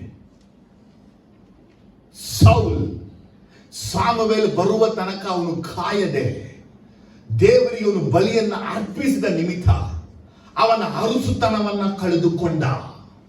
ಬಿಕಾಸ್ ಸೌಲ್ ಗಾಡ್ಸ್ ಎಡ್ ಅವನಿಗಿರ್ಲಿಲ್ಲ, ಅವನಿಗೆ ಎಡ್ ಅವನೇ ಆಗ್ಬಿಟ್ಟಿದ. ಇವತ್ತು ನಿಮ್ಮೊಳಗೆ ನಿಮ್ಮ ಪ್ಲಾನ್ ಗಳನ್ನ ಫುಲ್ಫಿಲ್ ಮಾಡಕ್ಕಾಗಿ ಕೂತಾಗ, ನಿಂತಾಗ, ನಡೆಯುವಾಗ, ವಾಕಿಂಗ್ ಮಾಡುವಾಗ, ನಿದ್ರೆ ಮಾಡುವಾಗೆಲ್ಲ ತಲೆಯಲ್ಲಿ ಯೋಚನೆ ಮಾಡಿ ಮಾಡಿ ಮಾಡಿ ಹೀಗೆ ಮಾಡದ, ಹಿಂಗ್ ಮಾಡದ, ಈ ರೀತಿ ಮಾಡದ, ಈ ರೀತಿ ಮಾಡದ, ಈ ರೀತಿ ಮಾಡ್ತಾರೆ. ನಾವು ಓಪನ್ ಆಗಿ ಹೇಳ್ತೇನೆ, you are giving to chance to Satan. ನೀ ಖಂಡಿತ ಡಿಸೀವ್ ಆಗ್ತೀಯ. ಇವತ್ತಿಲ್ಲ ನಾಳೆ ನೀ ಖಂಡಿತ ಮೋಸ ಹೋಗ್ತೀಯ. ಯಾಕಂದ್ರೆ ನಿನ್ನ ಜೀವನದಲ್ಲಿ ಗಾಡ್ಸ್ ವಿಲ್ ಅನ್ನ ನೀ ಫುಲ್ಫಿಲ್ ಮಾಡ್ಕೊಳಕ್ ಹೋಗ್ತಾ ಇದೆ ಅಷ್ಟೇ ಹೊರತಾಗಿ ದೇವರು ಫುಲ್ಫಿಲ್ ಮಾಡಕ್ಕೆ ಆಪ್ಷನ್ ಕೊಡ್ತಿಲ್ಲ. ಸೌಲ ಅರಸುತನ ಕಳ್ಕೊಂಡ ಹಾಗೆ ಇವತ್ತು ಅನೇಕರು ವರಗಳನ್ನ, ಫಲಗಳನ್ನ, ಅಭಿಷೇಕಗಳನ್ನ, ಪರಿಶುದ್ಧತೆ, ನೀತಿ ಎಲ್ಲ ಕಳ್ಕೊಂಡ್ಬಿಟ್ಟ. ರೀಸನ್ ಏನಪ್ಪ ಅಂದ್ರೆ they are not waiting for God's will to fulfil, they want to fulfil God's will own power. John the Baptist, Jesus ಇಬ್ಬರು ನೋಡುವಾಗ ಕಾಲವು ಪರಿಪೂರ್ಣವಾಯಿತು, ದೇವರ ಕಡೆಗೆ ತಿರುಗಿಕೊಳ್ಳಿರಿ, ದೇವರಾದ ಸಮೀಪವಾಯಿತು. ಜಾನ್ ಪ್ರೀಚ್ ಮಾಡ್ತಾ ಇದ್ದಾರೆ. ಆಗ ಜೀಸಸ್ ಜೂಯಾಯದಲ್ಲಿ ಮಿನಿಸ್ಟ್ರಿ ಮಾಡ್ತಾ ಇದ್ರು. ಜಾನ್ ಸೆರೆಗೆ ಬಿದ್ದ ತಿಳಿದ ಮೇಲೆ ಜೀಸಸ್ ಗ್ಯಾಲಿಲೆಗೆ ಬಂದ್ಬಿಟ್ಟು ದೇವರ ಕಡೆಗೆ ತಿಳಿಕೊಳ್ಳಿರಿ, ದೇವರ ರಾಜ್ಯವು ಸಮೀಪವಾಯಿತು ಎಂದು ಸಾರಿದನು. ಆಮೇಲೆ ಹಲ್ಲೆಲೂಯಾ. ಜೀಸಸ್ ಹೇಗೆ ಟೈಮ್ ನ ಕೀಪ್ ಅಪ್ ಮಾಡ್ತಾ ಇದ್ದಾರೆ? ನಿಮ್ ಲೈಫ್ ಅಲ್ಲಿ ಗಾಡ್ಸ್ ಟೈಮ್ ಗಾಗಿ ವೇಟ್ ಮಾಡ್ತಾ ಇದ್ದೀರಾ? If you the body of Christ ಅಂದ್ರೆ, ಕ್ರಿಸ್ತನ ಶರೀರ ಅಂದ್ರೆ, you have to wait for God and wait for God's time. ಕರ್ತನ ಸರಿಯಾದ ನಿಖರವಾದ ಸಮಯದಲ್ಲಿ ಕರ್ತನು ಆ ಕಾರ್ಯಗಳನ್ನ ಮಾಡಿ ಮುಗಿಸುತ್ತಾನೆ. ಅದೇ ಪ್ರಸಂಗಿ ಬರೆದಿರೋದು, ಆ ಕಾರ್ಯಗಳೆಲ್ಲ ನಡೆದು ಬರುತ್ತದೆ. No one can stop what God purpose in your life. ನಿನ್ನ ಜೀವನದಲ್ಲಿ ದೇವರಿಗೆ ಉದ್ದೇಶವನ್ನ ಇಟ್ಟಿದ್ದಾರೋ ಅದನ್ನ ಯಾರಿಂದಲೂ ಅಳಿಸಕ್ಕಾಗಲ್ಲ. ಆದರೆ ನೀ ದೇವರ ಚಿತ್ತವನ್ನ ಮಾಡದೆ, ದೇವರ ಚಿತ್ತವನ್ನ ನಿನ್ನ ಇಷ್ಟದಂತೆ ಮಾಡುವಾಗ you are given opportunity Satan to deceive you. Simple ವಿಷಯ ಇದು. ನಾನು ಯಾಕೆ ನಿಮಗೆ ಎಕ್ಸ್ಪ್ಲೇನ್ ಮಾಡ್ತಾ ಇದ್ದೇನೆ, ಚಿತ್ತ ಅನ್ನುವಂತ ವಿಷಯ ಆ ಎಡ್ಡಿಂದ ಬರುತ್ತೆ. ಆ ಎಡ್ಡಿಂದ ಬರುವಾಗಲೇ ಆ ಕಣ್ಣು, ಕಿವಿ, ಬಾಯೆಲ್ಲ ಕೇಳೋದು, ಕೈ, ಹೃದಯ, ಲಿವರ್, ಲಂಗ್ಸ್ ಎಲ್ಲ ಕೇಳ್ಕೊಳ್ಳೋದು, ಕಾಲು ಕಾರ್ಯಗಳೆಲ್ಲ ಮಾಡೋದು. ನೀ ದೇವರ ಚಿತ್ತವನ್ನ ಒಬ್ಬ ಮಾಡುವ ಮನುಷ್ಯನಾಗಿದೆಯಾ?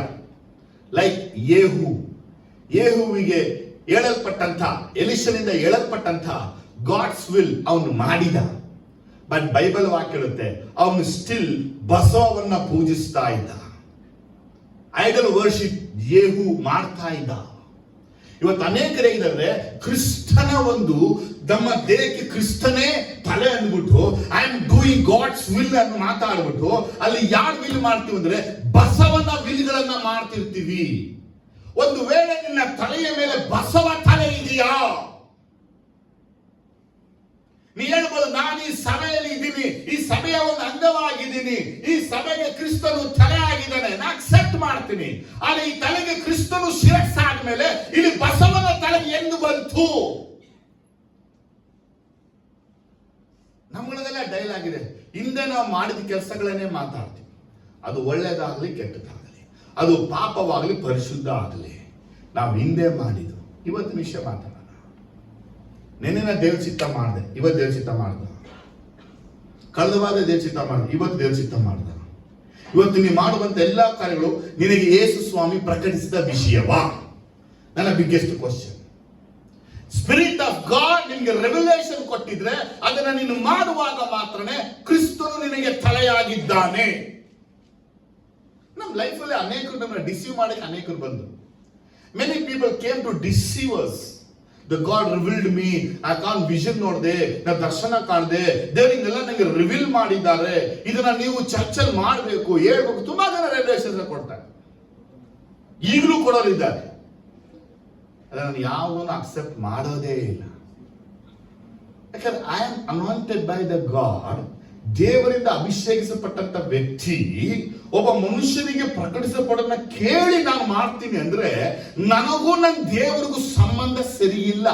ನನ್ನ ದೇವರು ನನಗೆ ಅದನ್ನ ಪ್ರಕಟಿಸ್ತಾ ಇಲ್ಲ ಅಂದ್ರೆ ಈ ದೇಹವೂ ಈ ತಲೆಯೂ ಒಂದಿಲ್ಲ, ಈ ತಲೆಗೂ ಈ ದೇಹವೂ ಒಂದಿಲ್ಲ. ಅದಕ್ಕಾಗಿ ನಾನು ಮತ್ತೊಂದು ದೇಹಕ್ಕೆ ಸೇರಿದ ತಲೆಯಿಂದ ವಿಷಯ ಕೇಳಿ ಈ ದೇಹದಲ್ಲಿ ಪ್ರಯತ್ನಗಳನ್ನ ಪಡುವಾಗ I am not doing the God's will. ಅರ್ಥ ಆದ್ರಲ್ಲೇಲುಯ? ನಾವು ಯಾರದೋ ಕೌನ್ಸಿಲಿಂಗ್ ಕೇಳಲ್ಲ.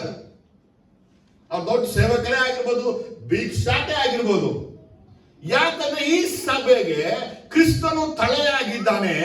ಈ ಸಭೆಯ ಕುರಿತು ಕ್ರಿಸ್ತನ ಬ್ರೈನಲ್ಲಿರುವ ವಿಷಯವನ್ನ ಈ ದೇಹಕ್ಕೆ ಪವಿತ್ರಾತ್ಮನ ಮುಖಾಂತರ ಪ್ರಕಟಿಸ್ತಾನೆ. ಆದರೆ ಪವಿತ್ರಾತ್ಮ ದೇವರು ಪ್ರಕಟಿಸಿದ ವಿಷಯವನ್ನ ನಾ ಇನ್ನೊಬ್ಬ ವ್ಯಕ್ತಿಯಿಂದ ವಿಷಯವನ್ನ ಪಡ್ಕೊಂಡು ಈ ಸಭೆಯಿಂದ ವಿಚಾರನ ತಗೊಂಡು ಬರುವುದಾದ್ರೆ we are giving chance to Satan destroying the church. ನಮಗೆಲ್ಲ ತುಂಬಾ ಉದಾಹರಣೆಗಳಿವೆ. Many people follower of the pastor Hangaya, many people follower of the pastor, many people ಆ pastor ಎಲ್ಲ ಫಾಲೋ ಮಾಡ್ಬಿಡ್ತಾರೆ ಚರ್ಚ್ಗಳು.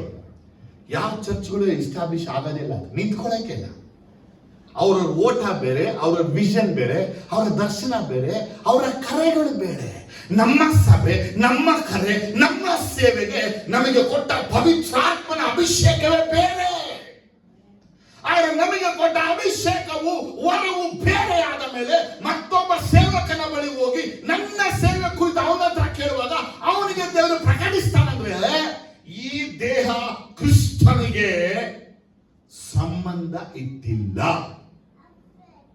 ಅರ್ಥ ಆಗ್ತಿಲ್ಲ? ಜೋರಾಗಿ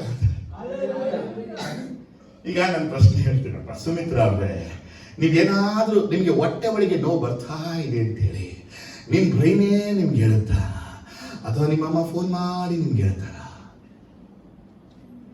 ಅಮ್ಮ ಫೋನ್ ಮಾಡಿ ಹೇಳ್ತಾರ? ಹೇಳಲ್ವಾ? ಮೂಗಲಿ ಸೋರ್ತಾ ಇದೆ ವಿಚಾರವನ್ನ, ಏನ್ ಜ್ವರ ಹೇಳಿ, ಡ್ಯಾಫ್ನಿ ಮೂಗಲಿ ಸೋರುವಂತ ವಿಷಯವನ್ನ ಡ್ಯಾಫ್ನಿಗೆ ಬ್ರೈನ್ ಬಂದು ಹೇಳ್ತಿದೆ ಕರ್ಚಿಪ್ ತಗೋ ಅಂತ ಹೇಳಿ, ಅಥವಾ ಅವ್ರ ಮಮ್ಮಿ ಫೋನ್ ಮಾಡ್ತಾರ, ಡ್ಯಾಫ್ನಿ ನೀವು ಮೂಗಲ್ಲಿ ಮೂಗು ಸೋರ್ತಾ ಇದೆ ಒರ್ಸ್ಕೋ, ಅವ್ರು ಹೇಳ್ತಾರೆ. ಯಾರು ಹೇಳ್ತಾರೆ? ಇದೆಲ್ಲ ಈ ಬ್ರೈನಿ ಕೆಲಸ ಮಾಡ್ತಾ ಇದೆ ಅಂದ್ಮೇಲೆ ಈ ಸಭೆ ಕ್ರಿಸ್ತನ ದೇಹ ಆದ ಮೇಲೆ ಈ ದೇಹದಲ್ಲಿ ನಡೆಯುವ ಎಲ್ಲಾ ಕಾರ್ಯಗಳ ಕಂಟ್ರೋಲ್ ಜೀಸಸ್ ಬ್ರೈನ್ ಇದೆಯಾ ಇಲ್ವಾ? ಜೀಸಸ್ ಬ್ರೈನ್ ಇದ್ದ ಮೇಲೆ ಆತ ಇದನ್ನ ಪ್ರಕಟಿಸ್ತಾನೆ, ಪ್ರಕಟಿಸೋದಿಲ್ವಾ? ಆತ ರಿವೀಲ್ ಮಾಡ್ತಾನೆ, ರಿವೀಲ್ ಮಾಡೋದಿಲ್ವಾ? ನನ್ನ ಪ್ರಶ್ನೆ ಇಷ್ಟೇನೆ, ನಿಮ್ ತಲೆನೇ ನಿಮ್ ದೇಹದ ಎಲ್ಲಾ ವಿಚಾರ ನಿಮ್ಗೆ ಹೇಳುತ್ತೆ ಅಂದ್ಮೇಲೆ ಈ ದೇಹಕ್ಕೆ ಕ್ರಿಸ್ತನು ಶಿರಸ್ಸು ಆದ್ಮೇಲೆ ಆತ ಹೇಳ್ದೆ ಇರ್ತಾನೋ? ಯಾಕೆ ಹೇಳ್ತಾ ಇಲ್ಲ? Why Jesus not speaking? Why donkeys? ಕೆಲವು ಸಮಯ ದೇವ್ರು ಮಾತಾಡಲ್ಲ. ಐ ನೋ ಮೆನಿ ಪೀಪಲ್ಸ್ ಅವರು ಇಮೇಜ್ ಹಾಕ್ಬಿಟ್ಟು ಮೇಂಟೈನ್ ಮಾಡ್ಕೊತಾ ಇರ್ತಾರೆ. ನನ್ನ ಜೊತೆ ದೇವ್ರು ಮಾತಾಡ್ತಾರೆ, ಯು ಹ್ಯಾವ್ ಟು ಬಿಲೀವ್, ನನ್ನ ಜೊತೆ ದೇವ್ರು ಮಾತಾಡ್ತಿರ್ತಾರೆ. ನಾವು ಬಿಲೀವ್ ಅವ್ರನ್ನ ಮಾಡ್ಕೊಂಡು ಹೋಗ್ತಿದ್ರೆ ಡಿಸೀವ್ ಆಗ್ತೀವಿ. ಜೋರಾಗಿ ಹೇಳಿ, ಡಿಸೀವ್ ಆಗ್ತೀವಿ. ಜೋರಾಗಿ ಹೇಳಿ. ಪೇತ್ರನ ಕುರಿತು ಯೇಸು ಕ್ರಿಸ್ತನು ಪ್ರಕಟಿಸಿದ ಮೇಲೆ ಅಲ್ಲಿ ಬರೆದಿರುವಂತ ಜಾನ ನೋಡಿ ಪೇತ್ರ ಕೇಳ್ತಾನೆ, ಸ್ವಾಮಿ ಇವನ ಕುರಿತು ಏನು? ಅದಕ್ಕೆ ಜೀಸಸ್, ಪೇತ್ರನೇ, ನಾನು ಇವನಿಗೆ ಪರಲೋಕ ದರ್ಶನವನ್ನು ಕೊಡಕ್ಕಾಗಿ ಇದ್ದೀನಿ ಹೇಳಿದ್ರ. ಮಾತಾಡ್ತಿರುವಾಗ ಏನ್ ಹೇಳ್ತಾರೆ ಪೇತ್ರನಿಗೆ? ಏನ್ ಹೇಳ್ತಾರೆ? ಜ್ವರ ಚೌಕ್ ಏನ್ ಹೇಳ್ತಾರೆ? ಯೋಹಾನ ಸುವಾರ್ತೆ ನೋಡಿ ವಾಕ್ಯ. ನಿಮ್ ವಿಷಯದಲ್ಲೇ ನಿನ್ಗೆ ಯಾಕಪ್ಪ ಅವನ ವಿಷಯ?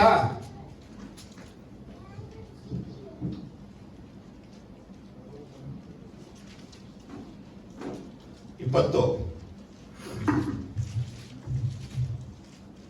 22ನೇ ವಾಕ್ಯದಲ್ಲಿ, ನಾನು ಬರುವ ತನಕ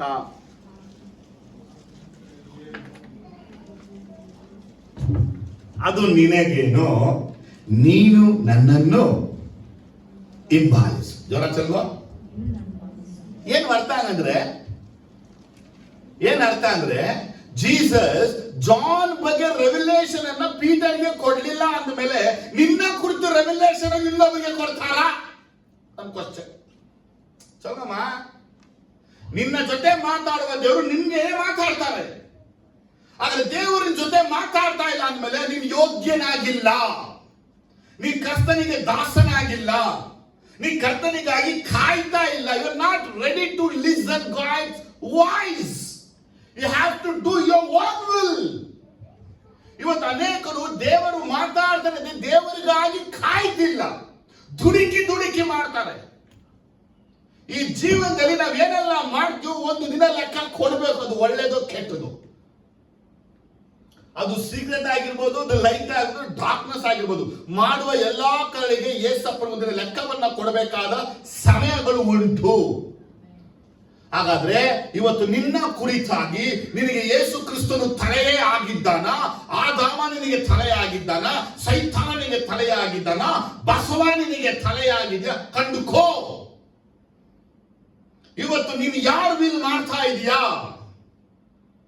ಯಾರ ಯೋಚನೆ ಮಾಡ್ತಾ ಇದೀಯಾ? If you not wait for God, ನೀ ದೇವರಿಗಾಗಿ ಕಾಯುವಂತ ಮನುಷ್ಯನ ಇಲ್ಲದೆ ನೀವು ದುಡುಕುವ ಮನುಷ್ಯನಾಗಿದ್ರೆ ತಿಳ್ಕೋ, ಸೈತಾನನ ವಂಚಿಸಿದ್ದಾನೆ. ಇವತ್ತು ಚರ್ಚ್ಗಳನ್ನ ಸೈತಾನ ವಂಚಿಸಿ ಆ ಚರ್ಚಸ್ ಗಳಿರುವಂತ ಗಾಡ್ಸ್ ಪ್ಲಾನ್ ಅನ್ನ ಅವನು ಡಿಸ್ಟ್ರಾಯ್ ಮಾಡ್ಬಿಟ್ಟ. ರೀಸನ್ ಹೇಗಪ್ಪ ಅಂದ್ರೆ ಜೀಸಸ್ ಎಂಟಾಗಿದ್ರು ಇವರ ಬ್ರೈನ್ ಗಳಿಗೆ ಕೆಲಸ ಕೊಡ್ತಾನೆ. ಹೀಗ್ ಮಾಡ್ಬೋದಲ್ಲ, ಇದನ್ನ ಮಾಡ್ಬೋದಲ್ಲ, ನೋಡಿ ಬೆನಿಯನ್ ಹಿಂಗ್ ಮಾಡಿದ ನೀ ಮಾಡ್ಬೋದಲ್ಲ, ಸ್ಮಿತ್ ವಿಗರ್ಸ್ವರ್ತ್ ಹಿಂಗ್ ಮಾಡಿದ್ರೆ ನೀ ಮಾಡ್ಬೋದಲ್ಲ, ಆ ಸೇವಕರು ಹಿಂಗ್ ಮಾಡಿದ್ರೆ ಇವ್ರು ಹಿಂಗ್ ಮಾಡಿದ್ರೆ ನೀ ಮಾಡ್ಬೋದಲ್ಲ, ಇವ್ರು ಹಿಂಗ್ ಮಾಡ್ಬೋದಲ್ಲ. ಆಗ ನಾವು ಸೈತಾನನೇ ತೊಲಗಿ ಹೋಗು, ನನ್ನ ಟ್ರ್ಯಾಕ್ ಬೇರೆ, ಅವರ ಟ್ರ್ಯಾಕ್ ಬೇರೆ. ಬಟ್ ನಾವೇನ್ ಮಾಡ್ತೀವಿ ಅಂದ್ರೆ ನಮ್ಮ ಟ್ರ್ಯಾಕ್ ಅಲ್ಲಿ ಅವರನ್ನ ಅಳವಡಿಸ್ಕೊಳ್ತಾ ಇದ್ದೀವಿ. ಯಾರು ಬರ್ತಾರೆ? ನಮ್ಗೆ ಯಾರೆಲ್ಲ ಪರಿಚಯ ಇದೋ ಅವರೆಲ್ಲ ನಮ್ಮ ಟ್ರ್ಯಾಕ್ ಅಲ್ಲಿ ಹಾಕೊಂಡು ಅವರನ್ನ ಫಾಲೋ ಮಾಡ್ಕೊಂಡು ಅವ್ರ ಜೀವನದಲ್ಲಿ ನಡೆದಂತ ಕೆಲವು ವಿಷಯ ನಾವು ಇಟ್ಕೊಂಡು ಅದನ್ನ ನಾವು ಫಾಲೋ ಮಾಡ್ಕೊಂಡು ಹೋಗ್ತಾ ಇದ್ರೆ we are not doing the God's will. ಯಾಕೆ? ಅಂದ್ರೆ ಮೋಸೆ ಜೊತೆ ದೇವರು ಎಲ್ಲ ಮಾತಾಡ್ತಾರೆ. ಅದು ಮುಗ್ಮುಖವಾಗಿ ಮಾತಾಡಿದ್ರು ಕೂಡ ಮೋಸೆ ಮಾವ ಬಂದು ಕೆಲವೊಂದು ಅಡ್ವೈಸ್ ಕೊಡ್ತಾರಲ್ಲ, ಅವಾಗ ದೇವರೇ ಮಾತಾಡ್ಬೋದಾಯ್ತಲ್ಲ, ಯಾಕೆ ಮಾವ ಇದು ಹಿಂದೆ ಈ ಸಬ್ಜೆಕ್ಟ್ ಅನ್ನ ಮಾತಾಡಿದ್ವಿ, ಯೂಟ್ಯೂಬ್ ಅಲ್ಲಿ ನೋಡಿ, ಅದ್ರ ಬಗ್ಗೆ ಡೀಟೇಲ್ ಆಗಿ ಮಾತಾಡಿದ್ವಿ. ದೇವರು ಮಾತಾಡುವಂತ ವಿಷಯ ಅಲ್ಲಿ ಇರ್ಲಿಲ್ಲ. ಮೋಸೆ ಮಾವ ಇತರೋ ಮಾತಾಡಿದನ್ನ ಅವನು ನಾಯಕರು ಲೀಡರ್ ಆಗಿ ಮಾಡಿದ. ಅದು ಯೂಟ್ಯೂಬ್ ಅಲ್ಲಿ ಇದೆ, ಸರ್ಚ್ ಮಾಡಿ. ಇವತ್ತಿನ ಟಾಪಿಕ್ ಏನಪ್ಪಾ ಅಂದ್ರೆ ದೇವರ ನಿನಗೆ ತಲೆಯಾಗಿರ್ಬೇಕಷ್ಟೇ. ಯು ಡೋಂಟ್, ನಿನಗೆ ಯಾರ ಅಡ್ವೈಸ್ ನಿನಗೆ ಬೇಡ, ಯಾರ ಕೌನ್ಸಿಲಿಂಗ್ ನಿನಗೆ ಬೇಡ. Because you are the body of Christ. ನೀ ಬಾಡಿ ಆಫ್ ಕ್ರೈಸ್ಟ್. ನಿನ್ ಶರೀರಕ್ಕೆ ನೀನೇ ತಲೆ. ನಿನ್ ತಲೆ ಹೇಳಿದಾಗ ನಿನ್ ಶರೀರ ಮಾಡುತ್ತೆ. ಈ ಸಭೆಗೆ ಕ್ರಿಸ್ತನು ತಲೆ, ಈ ಶರೀರವು ಕ್ರಿಸ್ತನ ಸಭೆಯು ಕ್ರಿಸ್ತನು ಹೇಳುವ ಹಾಗೆ ಮಾಡಬೇಕು. ಅಷ್ಟೇ ವಿಷಯ. ಅದು ನಂಬರ್ 1 ಇದು ವಿಲ್. ಮುಗಿದೈತು. If you doing the God's will, you have the Christ your head. Otherwise Satan your head. Satan ನಿಮಗೆ ಹೆಡ್ ಆಗಿದೆ ಅಂದ್ರೆ ನೀವು ಅವನಿಗೆ ಅವಕಾಶವನ್ನ ಕೊಟ್ಟಿದ್ದೀರಾ, ಅವನು ನಿಮ್ಮನ್ನ ವಂಚಿಸಿದ್ದಾನೆ. ಇವತ್ತು ಅನೇಕರ ಜೀವನದಲ್ಲಿ ನಡೀತಾ ಇರುವಂತ ಘಟನೆಗಳೇ ಇದೆ. ಯಾಕೆ ದೇವ್ರು ನನ್ನ ಚಿತ್ತ ಮಾಡ್ತಾ ಇಲ್ಲ ಅಂತ ಪ್ರೇಯರ್ ಮಾಡ್ತೀವಿ, ಕನ್ಫ್ಯೂಸ್ ಮಾಡ್ತೀವಿ, ನಮ್ಮ ಪಾಪ ಅದಕ್ಕೆ ಇರ್ತೀವಿ, ದೇವ್ರೇ ನನ್ನ ಚಿತ್ತ ಮಾಡ್ತಾ ಇಲ್ಲಪ್ಪ. ಓಕೆ, ಬಟ್ ನಾಳೆ ನಾ ಏನ್ ಮಾಡ್ತೀನಿ? ನಾಳೆ ನಾವೇನ್ ಮಾಡ್ತೀವಿ? ನೋವನಿಗೆ ದೇವರು ಪ್ಲಾನ್ ಅನ್ನ ಕೊಟ್ಟರು, ನನಗೂ ದೇವರು ಪ್ಲಾನ್ ಅನ್ನ ಕೊಟ್ಟೆ ಕೊಡ್ತಾರೆ. ನೋವನಿಗೆ ದೇವರು ಮಾತಾಡಿದ್ರು, ನನ್ನೊಂದಿಗೂ ದೇವರು ಮಾತಾಡ್ತಾನೆ. ಆದ್ರೆ ನೋವ ಕಾದಿದ್ದ, ನಾವು ಕಾಯ್ತಾ ಇಲ್ಲ. ನಾವು ಹೇಗೆ ರ್ಯಾಶ್ ಆಗಿ ರೂಢ ಆಗಿರ್ತೀವೋ ನಮ್ಮ ಲೈಫಲ್ಲಿ ಗಾಡ್ಸ್ ವಿಲ್ ಅನ್ನ ಮಾಡಕ್ಕಾಗಲ್ಲ. ನನ್ನ ಫಸ್ಟ್ ಪಾಯಿಂಟ್ ಇಷ್ಟೇ, ನಿಮಗೆ ಆದಾಮನ ತಲೆ ಇದೆಯಾ, ಸೈತಾನನ ತಲೆ ಇದೆಯಾ, ಬಸವನ ತಲೆ ಇದೆಯಾ, ಕ್ರಿಸ್ತನ ತಲೆ ನಿಮಗಿದೆಯಾ? ಸಭೆಗೆ ಕ್ರಿಸ್ತನ ತಲೆ ಮಾತ್ರ ಇರಬೇಕು. ಕ್ರಿಸ್ತನೇ ಸಭೆಗೆ ಶಿರಸ್ಸು ಎಂಬುದಾಗಿ ತಂದೆಯಾದ ದೇವರು ನಿಷ್ಕರ್ಷ ಮಾಡಿ ಅಪ್ಪಣೆ ಕೊಟ್ಟಿದ ಮೇಲೆ ಆ ಎಡ್ಡನ್ನ ಚೇಂಜ್ ಮಾಡಕ್ಕೆ ಯಾರಿಗೂ ಆ ಪವರ್ ನ ದೇವರು ಕೊಟ್ಟೆ ಇಲ್ಲ. ಬಟ್ ನಾವೇನ್ ಮಾಡ್ತೀವಿ, ಸರ್ಟನ್ ಟೈಮ್ಸ್ ಅಲ್ಲಿ we are changing our end. ಅದನ್ನು ಏಕೆಂದ್ರೆ ಜೀಸಸ್ ವಾಕ್ಯಕ್ಕೆ, ಜೀಸಸ್ ವರ್ಡ್ಗೆ ಒಬೆ ಆಗದೆ ಇರೋದು. Disobedience is the second point. ಅವಿದ್ಯತನ. ಅವಿದ್ಯತನ ಅನ್ನುವಂಥದ್ದು ಎಷ್ಟು ಕೆಟ್ಟವಾದ ಗುಣ ಅಂದ್ರೆ ಅದು ಸೈತಾನದಿಂದ ನೇರವಾದ ಗುಣ ನಮ್ಮೊಳಗೆ. ಬೈಬಲ್ ನೀವು ಆ ಕಡೆಗೆ ತಿರುಗಿಸಿ ನೋಡಿದ್ರೆ ಗಾಡ್ ಪ್ಲೀಸ್ ಆಗದೆ ಒಬೀಡಿಯಂಟ್ಗಾಗಿ ದೇವರು ಎಲ್ಲವನ್ನ ಸರಿ ಮಾಡಿಬಿಟ್ಟು ಆಳನ್ನ ಕರೆದು ಹೇಳ್ತಾನೆ, ನಾ ಬರುವ ತನಕ ಕಾಯ್ತಾ ಇರು. ಆದ್ರೆ ತನ್ನ ಯಜಮಾನನು ಬರುತ್ತಾನೋ, ಯಾವಾಗ ಬರ್ತಾನೋ ಅಂತ ಹೇಳಿ ಅವನು ಕುಡುಕರ ಸಂಗಡ ಹೋಗಿ ತಿಂದು ಕುಡಿದು ತನ್ನ ಜೊತೆ ಸೇವಕರನ್ನ ಹಿಂಸೆ ಪಡಿಸಿದ. ಆಗ ಯಜಮಾನನು ಸಡನ್ ಆಗಿ ಬಂದಾಗ ಅವನಿಗೆ ಕಠಿಣ ಶಿಕ್ಷೆಯನ್ನ ಕೊಟ್ಟನು. ಇದು ಮ್ಯಾಥ್ಯೂ ಜೀಸಸ್ ಇಂದ ಒಂದು ಪ್ಯಾರಬಲ್. ಯಾಕಂದ್ರೆ ಅವನು ಯಜಮಾನನಿಗಾಗಿ ವೇಟ್ ಮಾಡಿ ಯಜಮಾನನ ವರ್ಡ್ಗೆ ಅವನು ಒಬೆ ಆಗಿರಲಿಲ್ಲ. ಇವತ್ತು ನಿಮ್ಮಲ್ಲಿ ಎಷ್ಟು ಜನ ಸ್ಕೂಲ್ಗೆ ಒಬೆ ಆಗ್ತೀರಾ, ಫ್ಯಾಕ್ಟ್ರಿಗೆ ಒಬೆ ಆಗ್ತೀರಾ, ಆಫೀಸ್ಗೆ ಒಬೆ ಆಗ್ತೀರಾ, ಟೀಚರ್ಗೆ ಒಬೆ ಆಗ್ತೀರಾ, ಪೇರೆಂಟ್ಸ್ಗೆಲ್ಲ ಒಬೆ ಆಗ್ತೀರಾ? ಆದ್ರೆ ಜೀಸಸ್ಗೆ ಎಷ್ಟು ಒಬೆ ಆಗಿದ್ದೀರಾ? ಏಸಪ್ಪನ ಮಾತು ನೀವು ಎಷ್ಟು ಕೇಳ್ತೀರಾ? ನನ್ನ ಕ್ವಶನ್. ದೇವರು ಆದಾಮ್ಗೆ ಹೇಳಿದು ತಿನ್ನಬಾರದು ಅಷ್ಟೇ. ಸೌಲ್ಗೆ ಹೇಳಿದು ನಾ ಬರುವ ತನಕ ಕಾಯಿ. ಯೇಸು ಕ್ರಿಸ್ತ ಹೇಳಿದು ನೀ ಶಿಲುಬೆ ಮರಣಕ್ಕೆ ಹೋಗಬೇಕು. ಹಾಗಾದ್ರೆ ಜೀಸಸ್ ಏನ್ ಮಾಡ್ತಾರೆ? ಆ ಶಿಲುಬೆ ಮರಣಕ್ಕೆ ತನ್ನನ್ನು ತಗ್ಗಿಸಿಕೊಂಡು ಅದಕ್ಕೆ ವಿಧಿಯನಾದನು. ಸೌಲನ್ನು ಗಿಲ್ಗಾಲಲ್ಲಿ ಕಾಯಲಿಲ್ಲ. ಆದಾಮನು ಹಣ್ಣನ್ನ ತಕೊಂಡು ತಿಂದು ಬಿಟ್ಟನು. ನಾನು ಯಾಕೆ 3 ಜನನ ಮುಂದೆ ತರ್ತಾ ಇದ್ದೀನಿ ಕೇಳಿದ್ರೆ, ನಮ್ಮ ಲೈಫಲ್ಲಿ ನಾವು ದೇವರಿಗೆ ಎಷ್ಟು ಒಬೆಯಾಗಿರ್ತೀವೋ ಅದು ಹೇಳುತ್ತೆ ಕ್ರಿಸ್ತನು ನನಗೆ ತಲೆಯಾಗಿದ್ದಾನೆ. ನಾವು ಕ್ರಿಸ್ತನಿಗೆ ಡಿಸ್ಒಬೀಡಿಯಂಟ್ ಆಗಿದ್ದೀವಿ ಅಂದ ಮೇಲೆ ನಾವು ಸೈತಾನಿಗೆ ಅವಕಾಶವನ್ನ ಕೊಟ್ಟಿದ್ದೀವಿ. ನಾವು ಸೈತಾನಿಗೆ ಅವಕಾಶವನ್ನ ಕೊಟ್ಟಿದ್ದೀವಿ. ಅದಕ್ಕಾಗಿನೇ ವಿ ಆಲ್ವೇಸ್ ಡಿಸ್ಒಬೀಡಿಯನ್ಸ್ ಗಾಡ್. ದೇವರಿಗೆ ಅವಿದ್ಯರಾಗಿ ನಡೀತೀವಿ. ಲಾ ಆಫ್ ಮೋಸಸ್ ನಮಗೆಲ್ಲ ಗೊತ್ತು. ದೇವರಿಗೆ ವಿದ್ಯವಾಗುವಾಗ ಶುಭ ಕಾರ್ಯಗಳು ನಡೆಯುವುದು, ದೇವರಿಗೆ ಅವಿದ್ಯರಾಗುವಾಗ ಅಶುಭಗಳೆಲ್ಲ ಪ್ರಾಪ್ತವಾಗುವವು. ನಮಗೆಲ್ಲ ಗೊತ್ತು. ಅಶುಭಗಳೆಲ್ಲ ಪ್ರಾಪ್ತ ಆಗ್ತಾ ಇದ್ರು ನಾವು ದೇವರಿಗೆ ಅವಿದ್ಯರಾಗೇ ಇರ್ತೀವಿ. ಇವತ್ತು ನಮ್ಮಲ್ಲಿ ದೇವರ ವಾಕ್ಯಕ್ಕೆ ವಿದ್ಯವಾಗೋದು ಕಡಿಮೆ, ದೇವ್ರ ಮಾತು ಕೇಳೋದು ಕಡಿಮೆ, ದೇವರು ಹೇಳುವಂತ ವಿಚಾರಗಳನ್ನ ಕೇಳ್ಕೊಳ್ಳೋದು ಕಡಿಮೆ. ಯಾಕಂದ್ರೆ ನಮ್ಮೊಳಗೆ ಸೆಲ್ಫ್ ಡಿಸಿಷನ್ ತಗೊಳ್ಳೋದು ಹೆಚ್ಚು. ಸ್ವಾತೀರ್ಮಾನಗಳು ತುಂಬಾ ಇದೆ. ನನಗೆ ಸ್ವಾತಂತ್ರ್ಯ ಇಲ್ವಾ? ನಾನು ತಗೊಳ್ಬಾರ್ದ? ನಾನು ಮಾಡಬಾರ್ದ? ಎಸ್, ನನಗೆ ಎಲ್ಲದಕ್ಕೂ ಸ್ವತಂತ್ರ ಉಂಟು. ಆದರೆ ಕ್ರಿಸ್ತನಿಗೆ ದಾಸನಾದ ನಿಮಿತ್ತವಾಗಿ, ಕ್ರಿಸ್ತನು ಯಜಮಾನ ಆದ ನಿಮಿತ್ತವಾಗಿ, ಆ ಯಜಮಾನನ ಮಾತಿಗಾಗಿ ಕಾಯುವಂತವರು ಧನ್ಯರು. Amen, hallelujah. Amen, hallelujah. Amen, hallelujah. ಇವತ್ತು ಜೀಸಸ್ಗೆ ನೀವು ಒಬೆಯಾಗಿದ್ದೀರಾದ್ರೆ, ಈ ಒಂದು ಚರ್ಚ್ ಜೀಸಸ್ಗೆ ಒಬೆಯಾಗಿದೆ ಅಂದ್ರೆ, ಜೀಸಸ್ ಈ ಸಭೆಗೆ ಶಿರಸ್ಸು. ಆದ್ರೆ ಈ ಸಭೆ ಜೀಸಸ್ಗೆ ಒಬೆಯಾಗಿಲ್ಲದೆ ಮತ್ತೊಬ್ಬ ಮನುಷ್ಯನಿಗೆ ಒಬೆಯಾಗಿದ್ದು, ಮತ್ತೊಬ್ಬ ವ್ಯಕ್ತಿಗೆ ಒಬೆಯಾಗಿದ್ದು, ಮತ್ತೊಂದು ಪದಾರ್ಥಕ್ಕೆ ಒಬೆಯಾಗಿದ್ದು, ಇಹಲೋಕಕ್ಕೆ ಅದು ಒಬೆಯಾಗಿದೆ ಅಂದ್ರೆ ಜೀಸಸ್ ಈ ಸಭೆಗೆ ಶಿರಸ್ಸಲ್ಲ. ಸೈತಾನ ಹೆಂಗೆಲ್ಲ ವಂಚಿಸಿ ಏಮಾರಿಸ್ತಾನೆ. ಸೈತಾನ ಬಂದು ಹೊಸ ಟ್ರಿಕ್ಸ್ ಎಲ್ಲ ಮಾಡದ, ಹಳೇದನ್ನ ತಿರುಗಿಸಾಕ್ತಾ ಇರ್ತಾನೆ. ಆದ್ರೆ ನಾವೆಷ್ಟೇ ಪ್ರಸಂಗಗಳನ್ನ ಮಾಡಿದ್ರು, ನಾವೆಷ್ಟೇ ಬೋಧನೆಗಳನ್ನ ಕೊಟ್ರು, ನಿಮ್ಗೆಷ್ಟೇ ವಿಷಯಗಳನ್ನ ಹೇಳ್ಕೊಟ್ರು, ನೀವು ಮಾಡೋ ತಪ್ಪನ್ನ ಮಾಡ್ತಾನೇ ಇರ್ತೀರ. ಕಾರಣ ಏನು ಗೊತ್ತಾ? ದೇವರಿಗೆ ವಿಧಿಯವಾಗಕ್ಕಿಂತ ಮನುಷ್ಯರಿಗೆ ವಿಧಿಯವಾಗೋದು.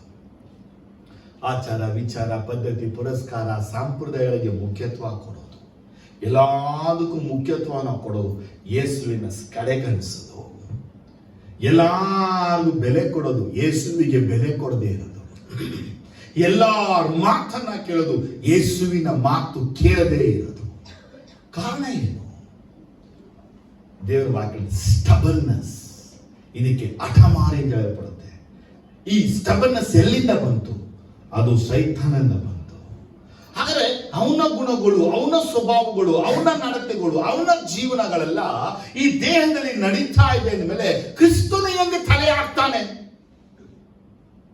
ನನ್ನ ಕ್ವಶನ್ ಏನಪ್ಪ ಅಂದ್ರೆ, if you not obey Christ, your body is not belongs to Christ. ನೀ ಯೇಸುವಿಗೆ ವಿಧೇಯವಾಗಕ್ಕೆ ನಿನ್ನ ಮನಸ್ಸೇ ಇಲ್ಲ ಅಂದಮೇಲೆ ನಿನ್ನ ದೇಹವು ಕ್ರಿಸ್ತನಿಗೆ ಸಂಬಂಧಪಟ್ಟಿದ್ದಲ್ಲ. ಯಾಕಂದ್ರೆ ಕೊಲೆಸಲ್ಲಿ ನೋಡ್ತೀವಿ, ಅನೇಕರು ಶಿರಸ್ಸಿನ ಸಂಬಂಧವನ್ನ ಬಿಟ್ಟು ಬಿಟ್ಟಿದ್ದಾರೆ. ಕೊಲೆಷನ್ಸ್ ಅಲ್ಲಿ ಪೌಲ ಹೇಳುತ್ತೆ ಅಂದ್ರೆ ಶಿರಸ್ಸಿನ ಸಂಬಂಧವನ್ನೇ ಬಿಟ್ಟವರಾಗಿದ್ದಾರೆ. ಹಾಗಾದ್ರೆ ಶಿರಸ್ಸಿನ ಸಂಬಂಧವನ್ನ ಬಿಟ್ಟಂತ ವ್ಯಕ್ತಿ ಯಾರ ಸಂಬಂಧ ಇಟ್ಟಿದ್ದಾನೆ ನೋಡಿ? ಯಾರು? ಇವತ್ತು ನಿಮ್ಮೊಳಗೆ ಯಥಾರ್ಥವಾಗಿ ಯೇಸು ಸ್ವಾಮಿಗೆ ವಿಧಿಯವಾಗದನ್ನ ಕಲಿಬೇಕು.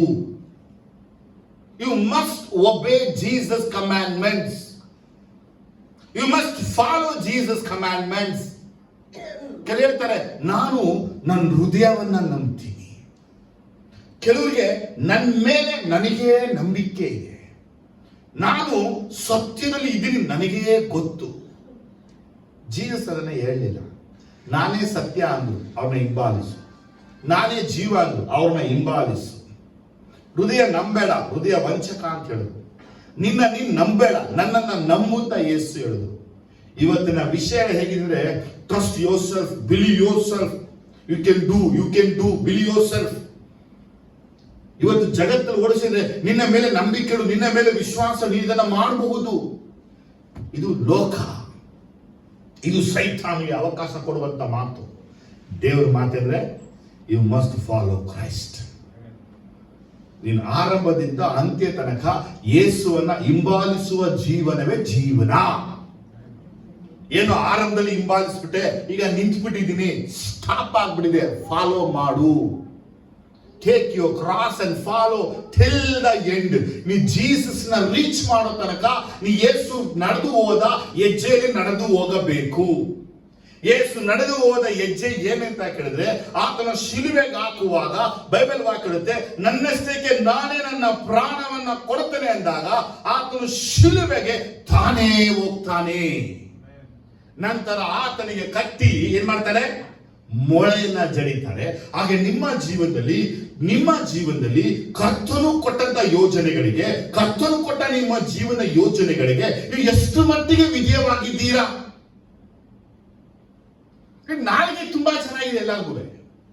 ಒಬ್ಬರಿಗಿಂತ ಒಬ್ರು ಟ್ಯಾಲೆಂಟ್ಗಳೇ, ಒಬ್ಬರಿಗಿಂತ ಒಬ್ರು ಸ್ಕಿಲ್ಫುಲ್ಗಳೇ ಇರ್ತಾರೆ. ಆದ್ರೆ ವಾಕ್ಯದ ರೀತಿಯಲ್ಲಿ ಮಾತಾಡುವಾಗ ಮಾತ್ರ ನಾಲಿಗೆ ಬೇಕು ನಮಗಲ್ಲಿ.